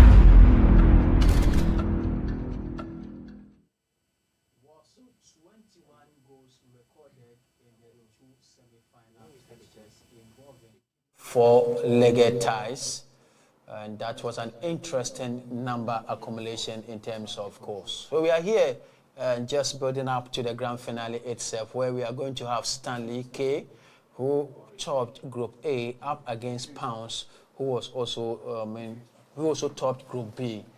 I mean, Godfred, it's just more or less a battle for the the top place sides in the grand finale. And equally, it shows that both are good gamers. Yes, certainly. So, if you were thinking that any of them got there riding on the back of luck, then that theory will not stand or suffice, because we have seen these two go through the most difficult of circumstances and come out on top. And I quite remember when Pounds was up against Benny in the first leg, how the game went. You not have expected that in the second leg would have been an open affair like that. And he showed his dominance. He didn't just produce a quality game. Benny could hardly shoot from his box. And I think that for me, that is a mark of a proper FIFA gamer, someone who really is an out-and-out FIFA player who knows how to produce, the goals and win games and big money. He speaks about the experience, having played in different tournaments. Now, on the other side, we are talking of a gentleman that has produced one of the craziest moments in the history of this campaign. And if you've seen what Stanley had done, at a point, even those of us sitting here thought he was out. Even his opponent was thinking, this is no way back for this guy. He loses 3-1 in the first leg. In the second leg, he's trailing by a goal to nil after just very few minutes, 9 minutes. And then some way, somehow, after the first half, it's like 2-1 against him or something like that. And then he comes back and produces about 6 to 7 goals. It tells you that these are guys that have dug deep. They are prepared for the moment, and they have been warming up to a time like this. And with everything at stake, obviously, anxiety will be high. Definitely. And also the intensity and everything will be high. But they can give us a good game. They can crown the moment with a brilliant performance. And mind you, this is just one game. There's no first leg or second leg. It's just and on so a if neutral you ground. need to do something, It's the not. moment you are beaten, you need to do it quickly.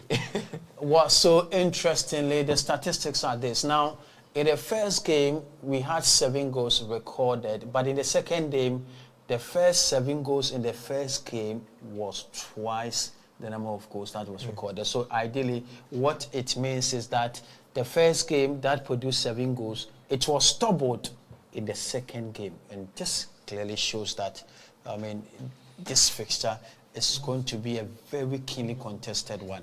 Now, what happens in the course of this game? Because Stanley K has produced 9 goals in the semi-finals up against, Pounds, who produced 5 goals. Does it in any way put him on the edge and in an advantageous position? Yes, it does. To some extent. Okay. And because I think it's more of a harvest of goals. The language in this tournament is goals. Yes. Let me play badly. Let me get 25% possession, but let me score the goals, and I'll matter more than you would matter. Okay, so that's how it is like. Now for me, Yeah. the next thing I'll look at is the defenses. How can I guard my lines? Can I do it too well? So mind you have a certain Stanley, Okay. who some way somehow knows how to sneak in behind. Okay. If you look at the game of Pounds, I saw him do quite something like that. Yeah. And interestingly, at that point in time, both of them were using Dembele. Yeah. So now I'm looking at the case where if there's no Dembele now, how the other play for me is also crucial in the game. Secondly, I look at patience because, mind you, at some point in the game, you saw what Silas said. When he lost the game, he goes back and says, I lost concentration. Yes. So, 1, how patient can you be? 2, how can you maintain your composure? Keep your concentration in the game. Yeah. That when there's a little blink, when your opponent is making a substitution, you still be able to maintain your momentum and keep it going. The tiny details are what actually decides a game. Because sometimes it's down to mood. There are times as a gamer, you come and hold that pad and you're just not in the mood to play. Yeah. There are times when things are just not working for you. So a lot of things could decide who actually wins the game. But I still think that it will be down to who gets the goals. How you get the goals, why you get the goals, that's not matter to us. You need to get the goals. So the grand finale is just going to be a one-time playoff, and interestingly, we are going to have Stanley K coming up against, Mr. Pounds. Let's cross over now and get interactive with them ahead of this fixture. Let me start with you, Stanley K. Please pick up your microphone. You've done what Napoleon couldn't do in the last game against, Sila. You are up against an equally good player as you are, who was also the champion in his group. What are we expecting from you in this very fixture? Let's see what happens. And his usual expression, let's see what happens. Let's see what happens. But tell us this, Stanley. From the first day you came, I remember engaging you one-on-one where you told me that you are here to beat everyone. And thankfully, it looks as though anything that you said is similarly coming to pass. But you are up against, Pounds, who is also another good, gamer. And I know very well that it's going to be a very good contest between the two of you. Are you going home with the ultimate? Yeah. Let's see what happens. As usual, let's see what happens. For Pounds, I know you have a lot to talk about, but not for now, maybe after the game. But you are up against someone who produced a whopping 9 games in the semis. You scored 5, difference of 4 in terms of goals accumulation in the knockout phase. What makes you think that you have what it takes to stop him from scoring more goals?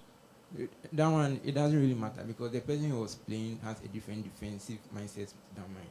Okay. So it doesn't really matter to me. So in this case, your mindset could prevail against the natural order of arrangement, isn't it? Yes. Godfred, the expression and responses we have had, it clearly shows that they are both confident of a victory. Yes. And this makes this grand finale an awesome one. Yes, they are confident, but they are careful. So I'm doing a projection to the first half that you're likely to see a game with very little goals in the first half. Okay. Because anytime we see gamers talk like this. Yeah. They give a little respect to each other because they've seen what each other can do. Yeah. So the fear in me is not necessarily about the fact that I can't do it, but what I saw him do and what he's also seen me do. So there's that respect. So when there's that respect, you don't do the very simple things. Okay. You sometimes want to think and rethink, and that makes it a little complex in how you want to play the game, you know. Yeah. So it'll be good to see them. I'm hoping that we'll get the finest of games we are seeing, and there'll still be that cordiality, you know. I can see some people cracking their knuckles and all of that. Yes. Perhaps. Just getting ready for them. Just getting ready Okay. for it. So finally, we are about to go down to the showdown that has been in war anticipation of the grand finale of the maiden edition of the GGC Esports Hall of Fame. As Stanley K up against Pounds in a fixture that is likely to prove a lot of excitement, but in any case, we are going for one of the best fixtures in the competition. It is Stanley K who is playing with Real Madrid up against Pounds, who is playing with Paris Saint-Germain. And Godfrey Damtielabi, as usual, will take us through the 90 minutes of commentary. And so welcome back. This is the very last you'd have of us, and this has been the GGC Hall of Fame tournament, and we've been here keeping you for the last 3 weeks down to the grand finale, where we are seeing Stanley, who is up against Pounds, both leaders of your group during the group stages. They've been able to dig deep to be here and have produced the highest number of goals we have seen in the tournament campaign so far. Joining me in commentary position, Prince Owusonta, as we behold a big night here at Paris, where PSG take on Real Madrid in the grand finale. Well, the game is already underway, and as expected, we want a very open game, possession-wise, goal-scoring-wise. I mean, we need to have everything that will eclipse this game and give us a very wonderful and awesome climax of events. Yeah, wonderful, awesome climax. But this time around, it's PSG who look to test the pulse of their opponents. And this time, it is Pounds. Wonderful pass going through! Oh! Looked very much like that was going to hit the net, Prince. And that was a very close hit. I mean, he had every time and chance to do something about this. And then clearly, it was a very close hit. And then it has started again. I mean, normally this is how it happens. It seems anytime he comes up, his other players tend to, propose him differently. And that has been a very good game so far. Yeah, it's so unpredictable. And then Pounds, who still has the ball, finds it to Reels, and what a save! At the moment, I thought that was going to go in. And some instructions been issued by the coach. Vitinha would effect this one for Paris Saint-Germain. Still on the ball, Vitinha. Finds Doué to the right-hand side. Try to pick up Dembele. Lucky enough to get the ball to Dembele. Vitinha at the edge of the penalty area. Outside channel. Tries to get in behind. Doué loses possession this time. Now Camavinga.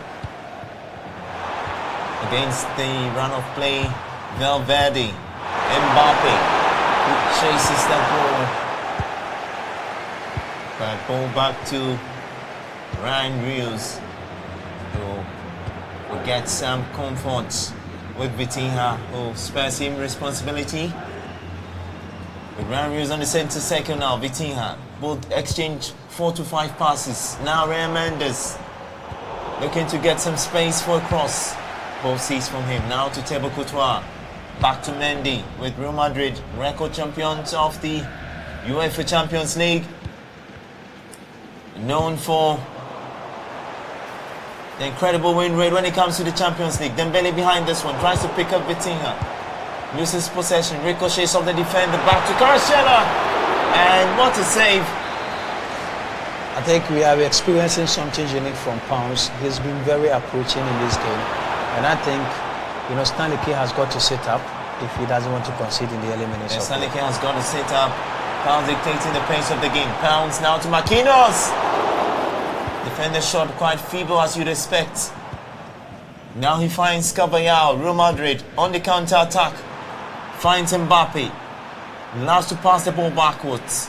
Caballero still on the ball. Comes towards the inside.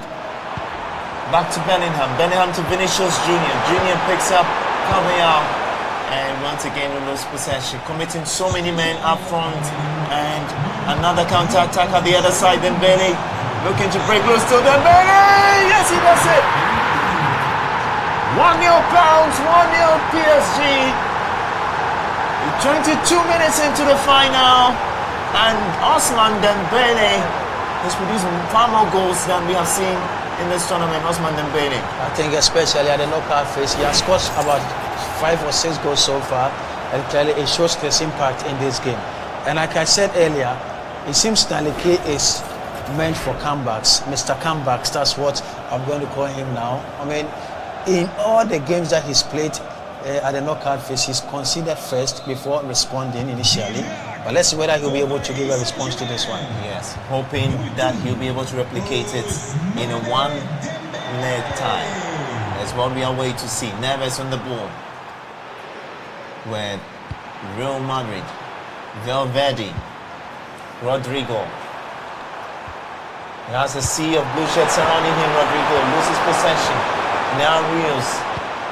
Prior to this game, there's a lot of talk from Pound saying that the defensive philosophy of other players makes it very easy sometimes for players like Stanley to be able to get goals against them. And probably we are seeing quite a remarkable form that he's producing in this game. Mbappe breaks loose on the right channel, tries to pick up Mbappe. Mbappe one more time. Mbappe ricochets off the woodwork. I mean, that was an overly ambitious effort there from the Frenchman. I mean, he had ample time. I mean, he overly meant to score, and eventually the ball snaked against the post. Yes! As 1-0, Real Madrid find the goal they wanted. And Stanley is back in the business. Prince, as you said, that theory is still really playing out. He concedes first and doesn't have trouble finding the equalizer anytime he needs to do that. And that seems to be a very natural order and response from him. Anytime he goes into any competition, he concedes first and then he comes back, and the remontada is always awesome, as we witnessed in the semis where he had to come back from 3-1 down to win 8-2 in one of the fixtures. I mean, clearly it shows how good he is in terms of his responses. But so far so good. It's been an entertaining game from both players. And we are only hoping that the remaining minutes produces the excitement that we hope the remaining minutes quickly. It's this time around Stanley looking, breathing down the neck of Pounds. Pounds finds a way to survive it. Dewey. Back pass. Tees up brilliantly with Neres. Neres sends it inside. Dembele picks it up, trying to look for space to find his man. Bellingham Jude finds Rodrigo. Looks to play through Rodrigo. Oh, yes, he makes it. Stanley. Would he ever stop comebacks? He was born for that. Real Madrid has turned the game on its head. And if you're watching us, sorry, this feels like a telenovela. This is football, but it just has to happen like this anytime you have Stanley on that pad. I mean, the theatrics are awesome. I mean, they've been a very fascinating moment in this game. That was a very well-hit effort there from the English. I mean, clearly, that was Rodrigo Rada, the Brazilian youngster. But then, I mean, it's a game that we all anticipated. He's been very positive in this game. And this time around, it seems he's been able to respond in the first half. And we are just expecting a whole number of goals going forward in the remaining minutes. Yeah, now Dewey gets in behind. Now he has Dembele at the edge of the penalty box. And little mishap there. Miscommunication. Sees Mbappe run loose with the ball this time around. But Marquinhos, so Hercules, stops him in his runs. Neres now to Caracella. Controls brilliantly. Rudiger will douse the furnace. Picks up Mbappe. Faulty pass. Has been typical of him in this game. But Rios, Neres, brilliant football. But the thrill at the wrong side. Build the momentum. Caracella. Bellingham First half end with 2-1 in favor of Real Madrid. Stanley lead still. Well, so the statistics as portrayed on your screens, clearly it shows that possession was Paris Saint-Germain are dominating with 59 against 41 for Real Madrid. And the dribble success rate 93-92. That was a very close score in terms of the dribble success rate. And the shot accuracy is 60-100 for Real Madrid, and pass accuracy 93-87. So clearly it shows that both are within the same line and level of distinction. And I mean, how are we expecting the second half to look like? Yeah, hopefully in the second half more goals is what we asked for, and both of these players have brilliant fan bases behind them. I mean, just going to be another moment or another half of excitement. So very soon it will be resuming for the second half of this very important fixture. It's a leg and it's a break moment for them. Okay, so welcome to the second half. You saw a foretaste of what to expect in the first, and it was some drama at the very end. After 33 minutes, Stanley turning the game on its head. Pounds, who went up front initially, has to dig deep. This time, Reels, he makes it 2-2.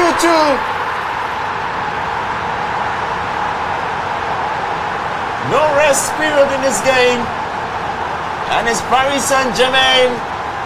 He had the goal in his imagination. All he needed to do was execution. And once he was able to play through Fabian Reels, obviously not missing from close range. 2-2 the scoreline. And we start from square one, Prince. And that was an unmissable opportunity. I mean, it was a well-calculated effort, perfect hits, creating much space and opening for wow, himself. Brilliant to Vinicius Junior. Yes, he makes it. A repeat of this goal we saw in the semi-final from Stanley. 2 passes, one long diagonal ball into the opposition's half. He has the pacey Vinicius Junior, who wins the ball, body feints, cuts in, and then brilliant finesse into the top corner. What a goal! I mean, you rarely see Hollywood passes in matches like this, but this is the second time that he's done this, and in all the attempts, he has ended up succeeding in scoring. I mean, clearly, it shows his pedigree. I mean, he's a very good gamer, has a lot of pedigree in the competition, and we are just not surprised with what he's putting out so far. He's doing a great job, and consistency is what matters. 3-2, 5 goals in all, and we are just getting closer to the, middle part of the second half, and in all, I think it's been an excitement to watch both gamers. Yeah, it's a case of I score when I want to score. That's what he's saying, but this time Rodrigo! How on earth? I mean, that was a good intervention there from Marquinhos. If he hadn't done so, maybe the scoreline would have been a different picture today. And so Stanley calls the bluff of Pounds as he breathes down his penalty area. And still Kamavinga. Kamavinga tries to pick up Mbappe. Ball lost to Marquinhos. And the offside flag waved in the face of Stanley. 55 minutes in this final at the GGC Hall of Fame tournament. We are seeing 2 gamers. And the referee seems to be pointing to the spot. A penalty. Prince, this was a hard one. That was a very hard one. But let's take a look at whether it was a good call indeed. Whether there was a net, yes. But as to whether it was strong enough to have resulted in a penalty, we leave it to the connoisseurs. And so chance for PSG to restore parity. They have Vitinha on the ball against Thibaut Courtois. Vitinha! Brilliant goal! 3-3 the scoreline. I mean, he was always going to score. I mean, clearly the second half hasn't been that good for him. Only few opportunities have come, and then when one came, he grabbed it very well, and thankfully he's been able to capitalize on that, utilize it effectively, and they are back to square. At this stage, you won't want to laugh with me. What are we seeing? We are seeing a barrage of goals, and I mean, we are expecting more in the remaining minutes of play. Hang on to this one. Brace yourself, because this is far from over. PSG. As Pounds tries to hit a counter-attack. Firmly in control. After the equalizer. Doué Dembele. Neres. Ball seized from him. And this time Bellingham. To Valverde. 40 minutes to decide the fate of these gamers. But they are not stopping. Mounting pressure. Stringing passes. Trying to find an opening for a goal. As their homework in this very fixture. Is Dembele, yes! Goes ahead. He turns the game on its head. One more time. But I think something seems to be very common and serves as the main characteristic in the grand finale. The remontades are becoming absolutely, unavoidable. First, it started with, Stanley K, but now there's a reaction, a very good one, of course, for Pounds, and who has also made a very good remontade. And so, as the pendulum swings into both ends, and it's like both players saying, I've done my part, you do yours again, and yes, 4-4. Maybe, I don't know what exactly it is. It seems we what are playing is happening? More or less like basketball. What is happening? A final that embodies a typical final. How many times you see 8 goals in the final already? We're still game time to see through. 4-4 the scoreline. Stanley responds with a goal. Now back to Stanley one more time. Mbappe tries to create some space. Mbappe to Vinicius Junior. He makes it 5-4. Would you believe it? I mean, it's a grand finale that has produced the highest number of goals. I mean, in raw terms, it could hardly happen, but here we are finding ourselves in a different planet. Goals conceded, goals scored, and equaling the 9 goals so far. And clearly, it shows that we are likely to have more goals. I mean, they took away Dembele from him. He found Vinicius Junior, and he's certainly doing the magic with him. Stanley lead by 5-4 against Pounds. Some 20 more minutes to play.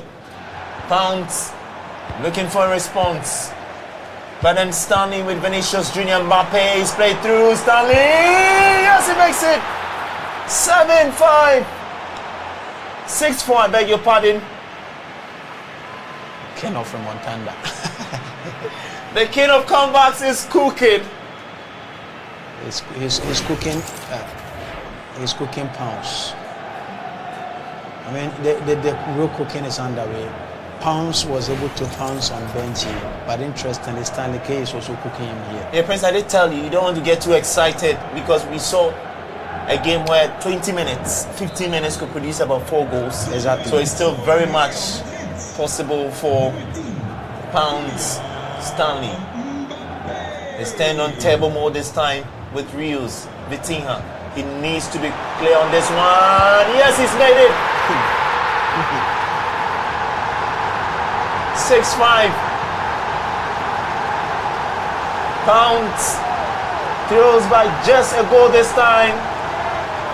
A few more minutes to play. It is very possible.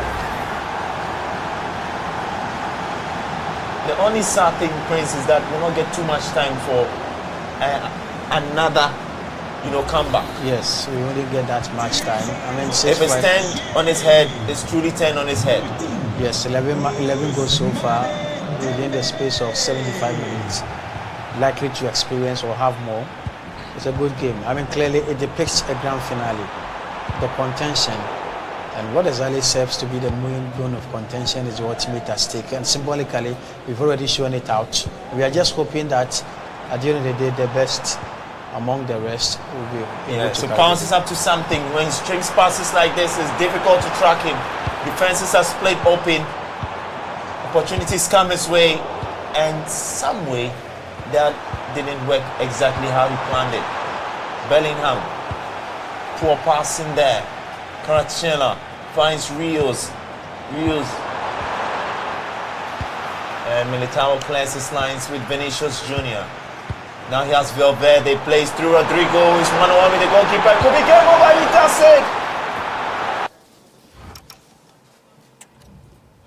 It's Rodrigo who delivers expertly for Real Madrid. And Stanley may have as well run away with this. Just maybe. And some last minute changes. It's more like a massive attacking spree here that PSG is looking to unleash, Prince. Well, I think it's a game over now. Looking at the number of minutes left to be played. I mean, it's Emery will look to be thrown on for Fabian Ruiz, who is exhausted in this game.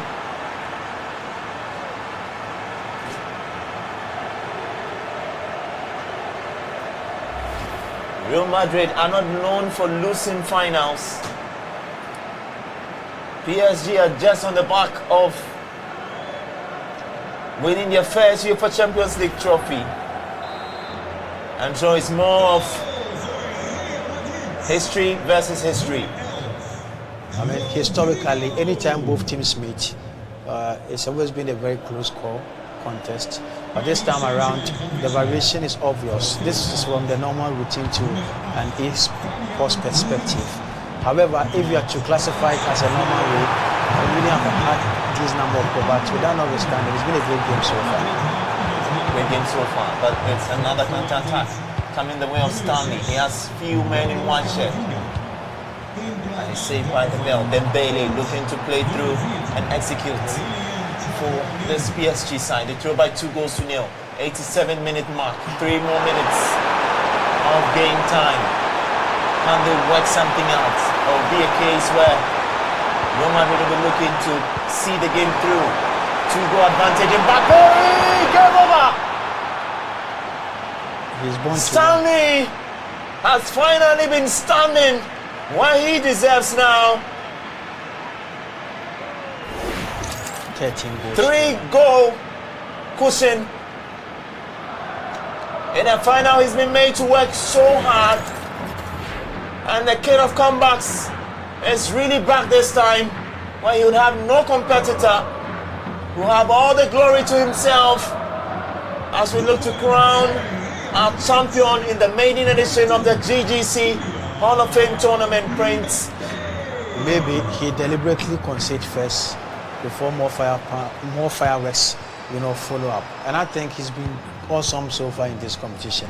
Let's take a look at how he's been able to manage affairs from the knockout phase all to the grand finale, and how he's been able to come back, sequentially in both matches. I mean, he's done a very good game.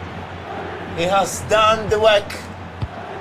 He came into this tournament not as a bookmaker's favorite, struggling with nominations, going through at the last ditch.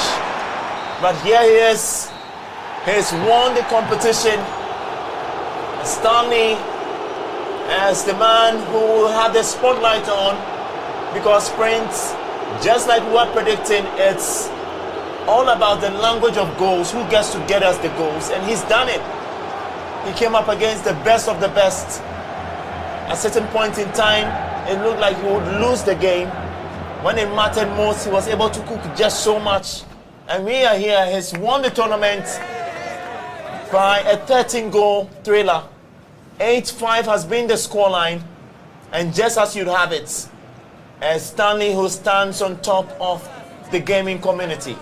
So as portrayed on your screens, the grand finale, it's over, and finally we have Stanley K emerging as the winner. And then statistically, this is how both gamers fared. And on the part of possession, we had Paris Saint-Germain winning 58% against 42%. Then clearly it comes back to what you said earlier, that it's just not about possession, it's about how you produce goals, because numbers are what matter most in competitions like this. And then we move to the double success rate, 91-95, very much at par. Shot accuracy, 90-78. And then pass accuracy is 94-87. So clearly, we have had an awesome grand finale involving two gamers who were respective winners in their respective groups as well. Clearly, we have seen the difference. The man has been separated from the boy, and the only man among them has been separated from the boys. From the group phase to the knockout phase, where we have had a comprehensive 35 goals produced in all. This is awesome and absolutely mind-blowing. Prince, it's been awesome. Yes. You want to give the credit to all of these gamers. Trust me. Yeah. Sitting in the hot seat in the knockout phase has a different feel than the group stages. Okay. And I kept reiterating the fact that if you get to survive, there are a lot of things that come to play. In a final game like this, you don't have the luxury of a two-legged tie. Yes. You cannot decide when to show up and when not to show up. There are times that you go down so early, you need to play your best game to be able to equalize, to be able to qualify and all of that. And we saw so much in this tournament. We saw instances where there were loss of concentration, or instances where gamers were able to come to the party. There were instances where they got tired on the pad. There were instances where, things would just not work out for them. There were instances where, things would just be cooking for them. So it was just a mix of emotion, a mix of, when it came to decision making as to whether you're taking the right decision, there was also some experimentation that went on in. So it's good to crown a tournament like this. We saw the fact that it was about goals at a certain point in time, not really about the flair and the play and all of that. And we have seen something more substantial from two players who knew how to score goals. At the end of the day, it was about who was able to get ahead of the other in terms of predicting them, in terms of just stepping a little bit ahead of them in terms of shape. And we have seen a final like that. So we will cross over now to the game and speak their final thoughts, and of course, do other few things before the final presentation and all of that. So let me start from you, Mr. Pounds. Regardless of the fact that you were not able to win the final, I personally congratulate you. So congratulations on getting to the grand finale. Now, you knew very well that this match wasn't going to be an easy fixture. But regardless of what anticipation you had, you still couldn't make it into the grand finale. But generally, what is your overall assessment and also going forward in future for you? It was a tough game. It was 50-50, and you took it. So, GG's. GG's. Okay, fine. Good games. So now, let me find out from you, what is the way forward for you now? Because this is not going to be the end of your esports future. This is one of the many to come. Going forward, how prepared are you if you find yourself in the midst of others who are equally as good as you are? I think this should be a first, lesson for you as far as the year 2026 is concerned. Yeah, I'll keep practicing and be available for other tournaments. That's fantastic response. Please, can you hand over the microphone to?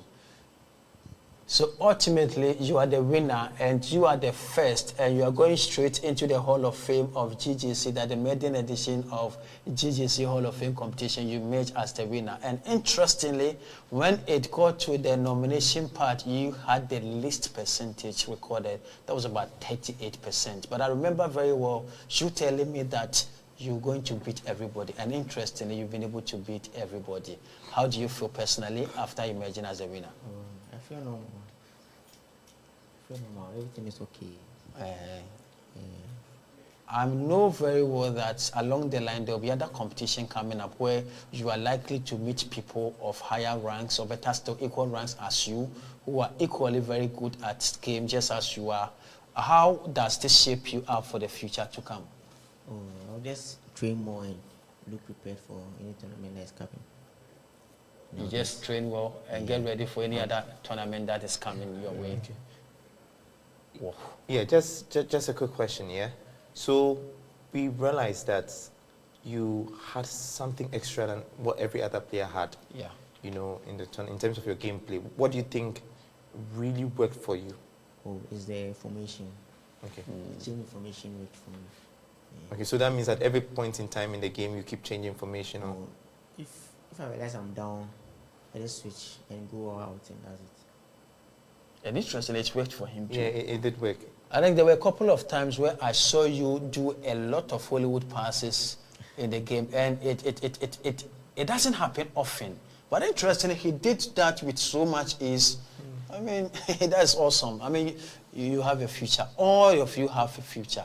That one there, no two ways about that. From all those who could even make it from the cut, from the semi-final to everyone has a future. But for now, the concentration and the focus will be on you because you have emerged as the winner. So congratulations, and we hope that you get the best out of the remaining fixtures.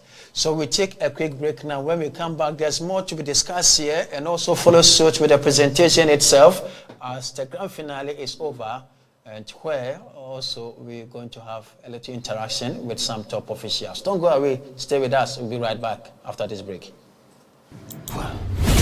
Kojo, Charlie, where the boys day? Q Bruce Cruz, two screws loose. They like catch it, why no catch it? Who do you think you are? Your phone will be smart, Google dude. Me and this, your ex and your boo-boo too. Charlie, let's face it, most of these new rappers, them know this. They base it.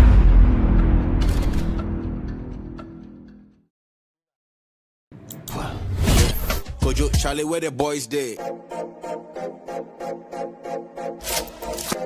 Q Bruce Cruz, two screws loose. They like catch it, why no catch it? Who do you think you are? Your phone will be smart, Google dude. Me and this, your ex and your boo-boo too. Charlie, let's face it, most of these new rappers, them know this. They base it.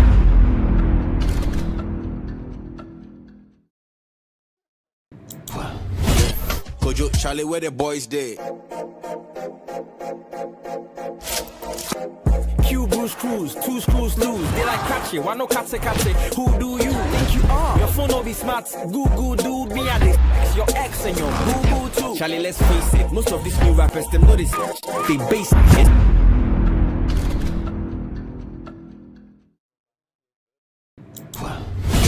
Kojo, Charlie, where the boys day?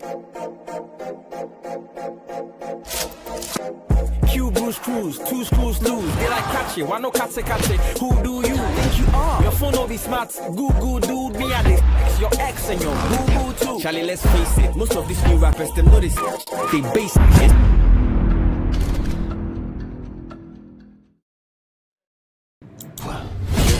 Kojo, Charlie, where the boys day? Q Bruce Cruz, two screws loose. They like catch it, why no catch it? Who do you think you are? Your phone will be smart, Google dude. Me and this, your ex and your boo-boo too. Charlie, let's face it, most of these new rappers, them know this. They base it.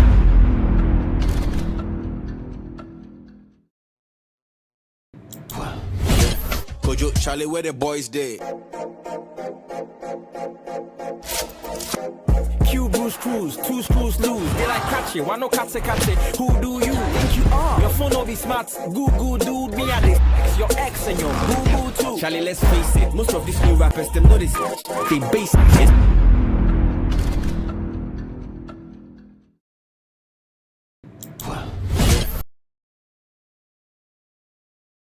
Welcome to another exciting day here in the GGC Gaming City, and once again we are here to witness greatness. Once every 4 years since 1930, there is a global iconic event, of course known as the Mondial, also called the World Cup, and this year in 2022 it is happening in Qatar. But in here in Accra, Ghana, West Africa, we are having our own edition of the GGC Esports World Cup. I can hear you screaming out.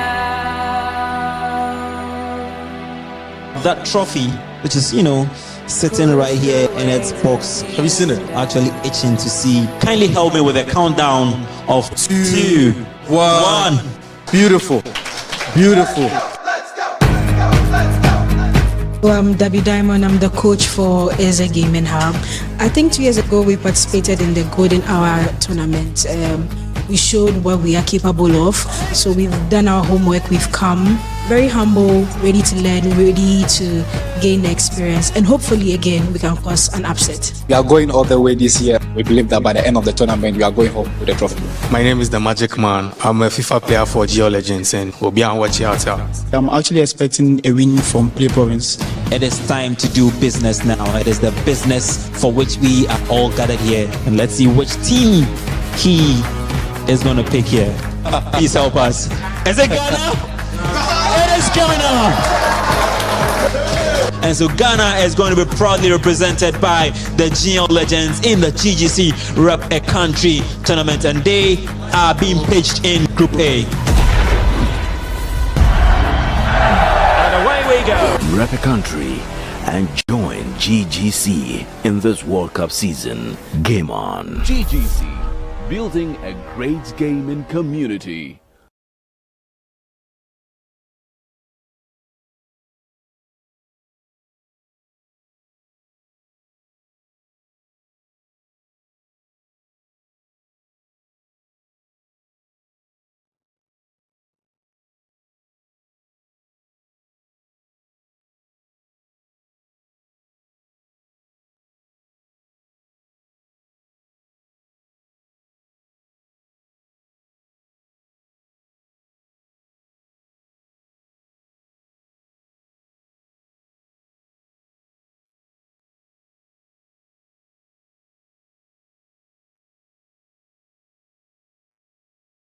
Welcome to another exciting day here in the Gigs Gaming City, and once again we are here to witness greatness. Once every 4 years since 1930, there is a global iconic event, of course known as the Mondial, also called the World Cup, and this year in 2022 it is happening in Qatar. But in here in Accra, Ghana, West Africa, we are having our own edition of the GGC Esports World Cup. I can hear you screaming out.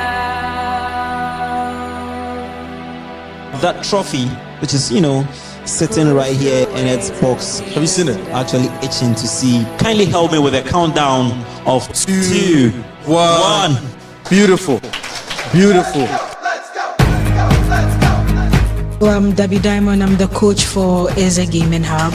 I think 2 years ago we participated in the Golden Hour tournament. We showed what we are capable of.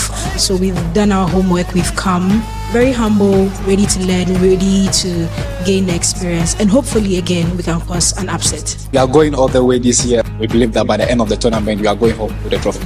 My name is the Magic Man. I'm a FIFA player for GL Legends, and we'll be on watch out. I'm actually expecting a win from Play Province. It is time to do business now. It is the business for which we are all gathered here, and let's see which team he is going to pick here. Please help us. Is it Ghana? It is Ghana! And so Ghana is going to be proudly represented by the GL legends in the GGC Rep a Country tournament, and they are being pitched in Group A. And away we go. Rep a country and join GGC in this World Cup season. Game on. GGC, building a great gaming community.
Welcome to another exciting day here in the GGC Gaming City.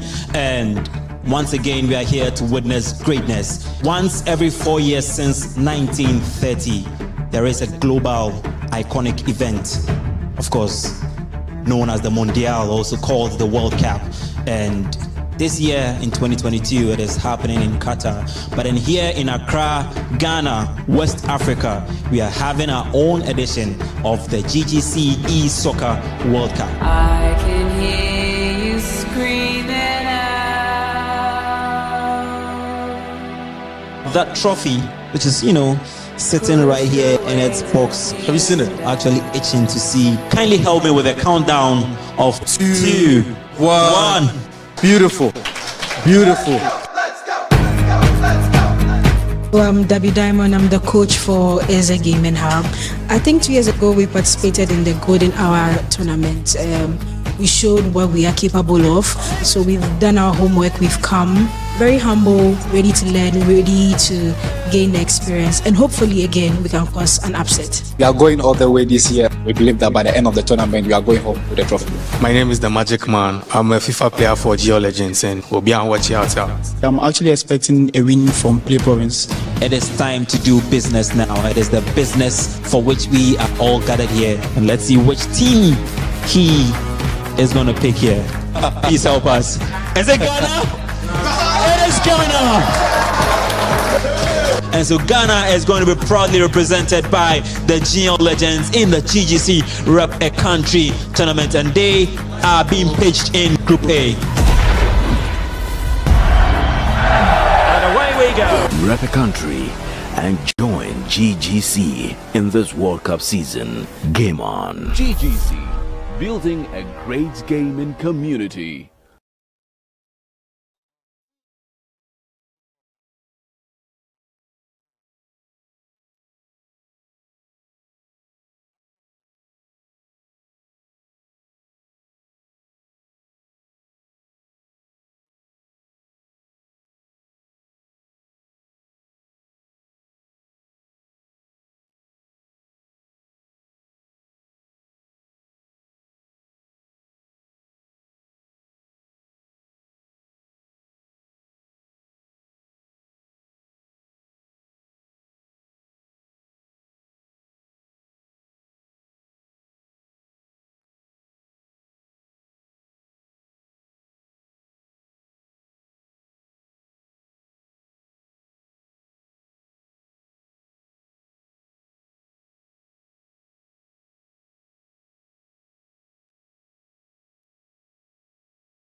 Kojo, Charlie, where the boys day? Q Bruce Cruz, 2 screws loose. They like catch it, why no catch it? Who do you think you are? Your phone will be smart, Google dude. Me and this, your ex and your boo-boo too. Charlie, let's face it, most of these new rappers, them know this. They base it.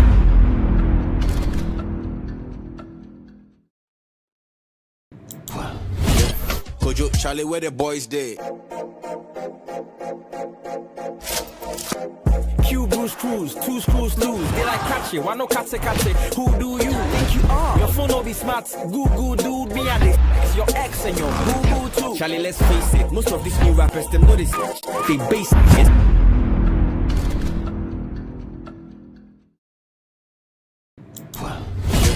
Kojo, Charlie, where the boys day?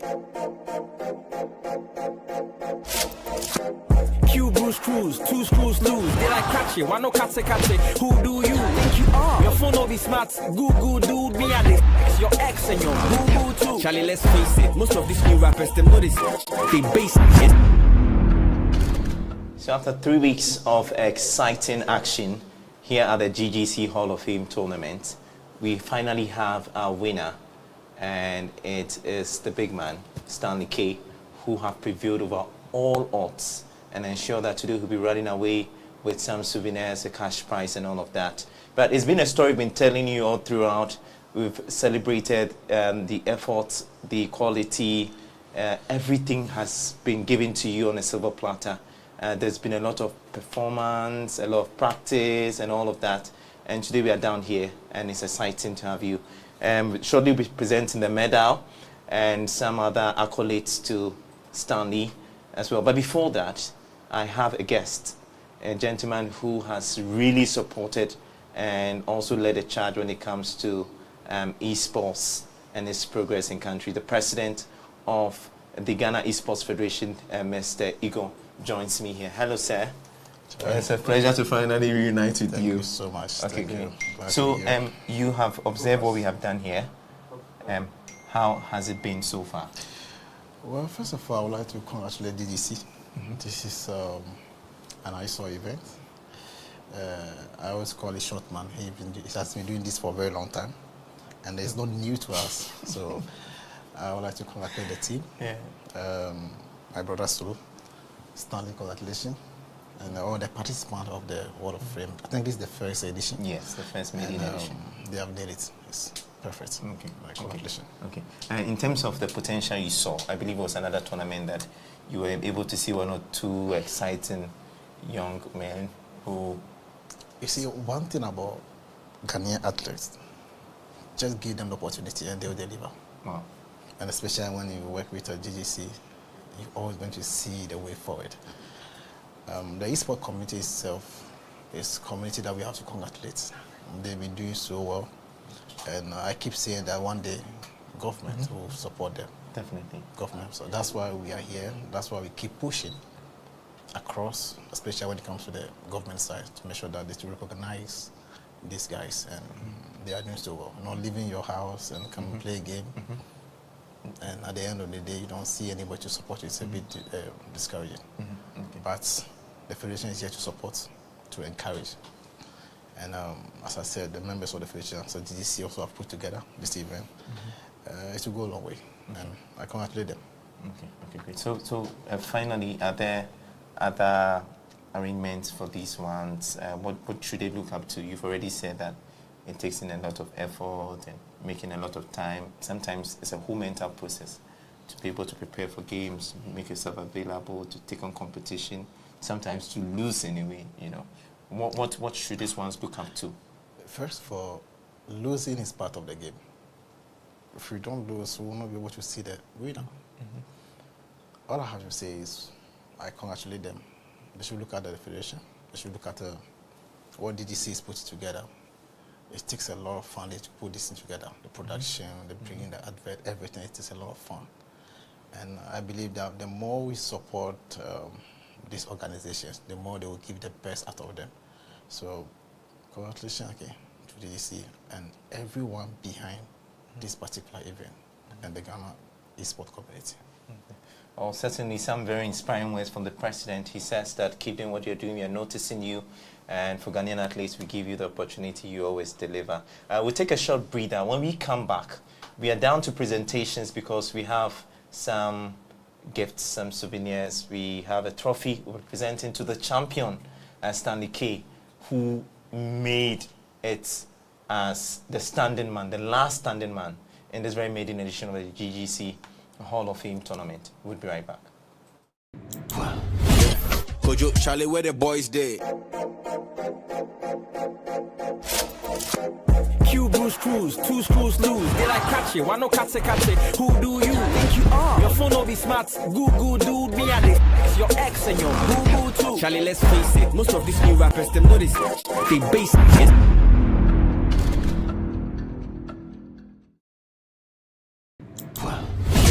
Kojo, Charlie, where the boys day? Q Bruce Cruz, two screws loose. They like catch it, why no catch it? Who do you think you are? Your phone will be smart, Google dude. Me and this, your ex and your boo-boo too. Charlie, let's face it, most of these new rappers, them know this. They base it.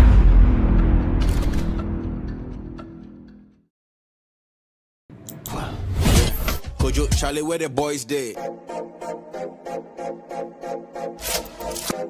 Q Bruce screws, 2 screws loose. They like catch it, why no catch it? Who do you think you are? Your phone will be smart, Google dude, me and this. Your ex and your boo-boo too. Charlie, let's face it, most of these new rappers, them know this. They base it.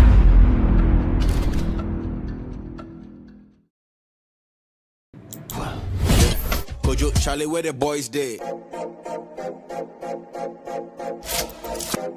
Q Bruce Cruz, 2 screws loose. They like catch it, why no catch it? Who do you think you are? Your phone will be smart, Google dude, me and this. Your ex and your boo-boo too. Charlie, let's face it, most of these new rappers, them know this. They base it. So now I feel like a champion, but unfortunately I have to give up this medal. Beautiful medal. to give you off. Ladies and gentlemen, I'm joined by the champion Stanley K. I still have Mr. Igor with me, who is the president of the Ghana Esports Federation. And so I hand this over to Mr. Igor, and who will help us to do the very first presentation of the medal, a gold ornament from GGC. And this man standing here is your champion, whether you like it or not. Yes. He has done so much to get here. On behalf of GGC, the Ghana Esports Federation, the community, the nation, we present this to you. You are the champion. Keep shining, keep progressing, and keep making us proud. Okay, so we also have a souvenir box here as well. Okay. It's presented by GGC. GGC. Yeah, to you, Stanley K, for coming out as a champion of the maiden edition. So I feel like I'm a champion, but I'm not a champion yet. I can see that already. I wish they are mine, but sorry. Congratulations, Stanley. Okay. You deserve it, okay? And we are not done. You know, this was what everyone was fighting for. So he has the embroidery of a champion on it. He becomes the champion of the maiden edition of the GGC Sports Hall of Fame. And that one will be presented, Mr. Igor, who is the Can I keep president. This? Stanley, can he keep it? So that is it. So, Charlie, take. Congratulations. You deserve it. I'm proud of you. Congratulations. Thank you.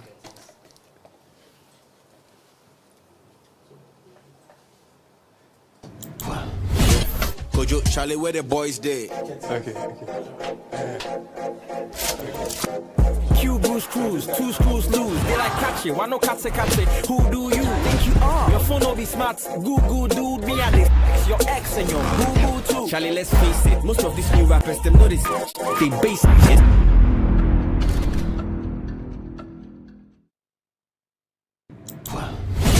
Kojo, Charlie, where the boys dey? Q Bruce Cruz, 2 screws loose. They like catch it, why no catch it? Who do you think you are? Your phone will be smart, Google dude, me and this. Your ex and your boo-boo too. Charlie, let's face it, most of these new rappers, them know this. They base it.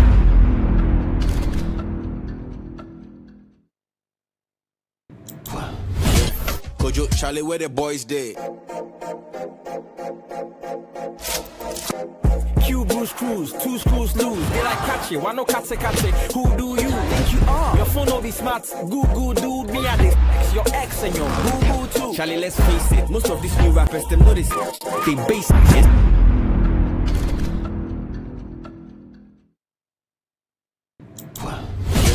Kojo, Charlie, where the boys dey? Q Bruce Cruz, 2 screws loose. They like catch it, why no catch it? Who do you think you are? Your phone will be smart, Google dude, me and this. Your ex and your boo-boo too. Charlie, let's face it, most of these new rappers, them know this. They base it.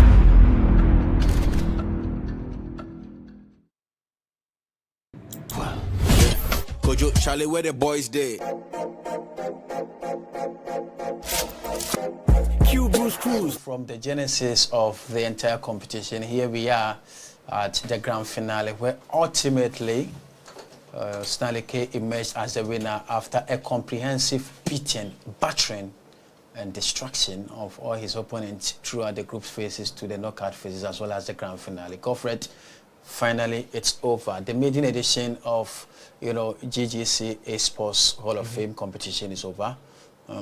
Generally, how do you assess the competition? It was beyond reasonable doubt. Yeah.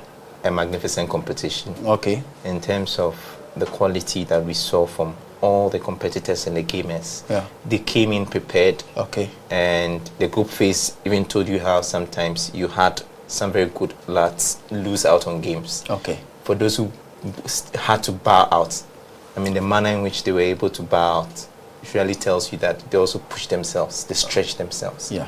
And that's what we want to see in a competition. The manner in which the semi-final and final unfolded also told us that, the best man came out on top. And so it's been a good competition.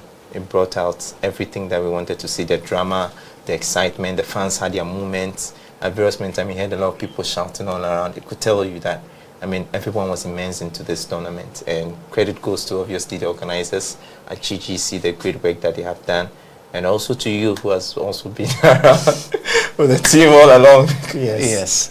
So the journey has really not been an easy one, of course. Started from somewhere, but finally we were able to get to our destination. To you, our cherished guests and viewers out there, we would never forget you, because GGC's competition wouldn't have been a success without your contribution and also your way of assessing issues here and there.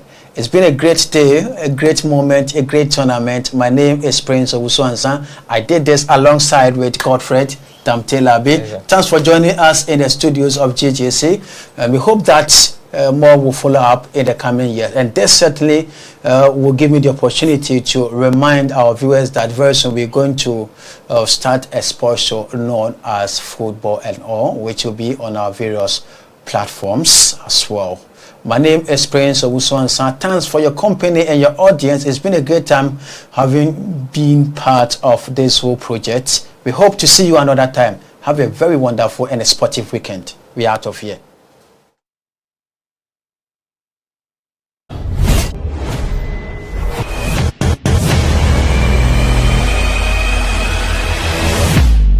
So my name is Tyler. Yeah, my name is Tyler PC. My name is Pounds. Hi, my name is Mr. Benny. As you all know, most of you call me Mr. B. Coming into this tournament, I was expecting that I would give my best and then make it out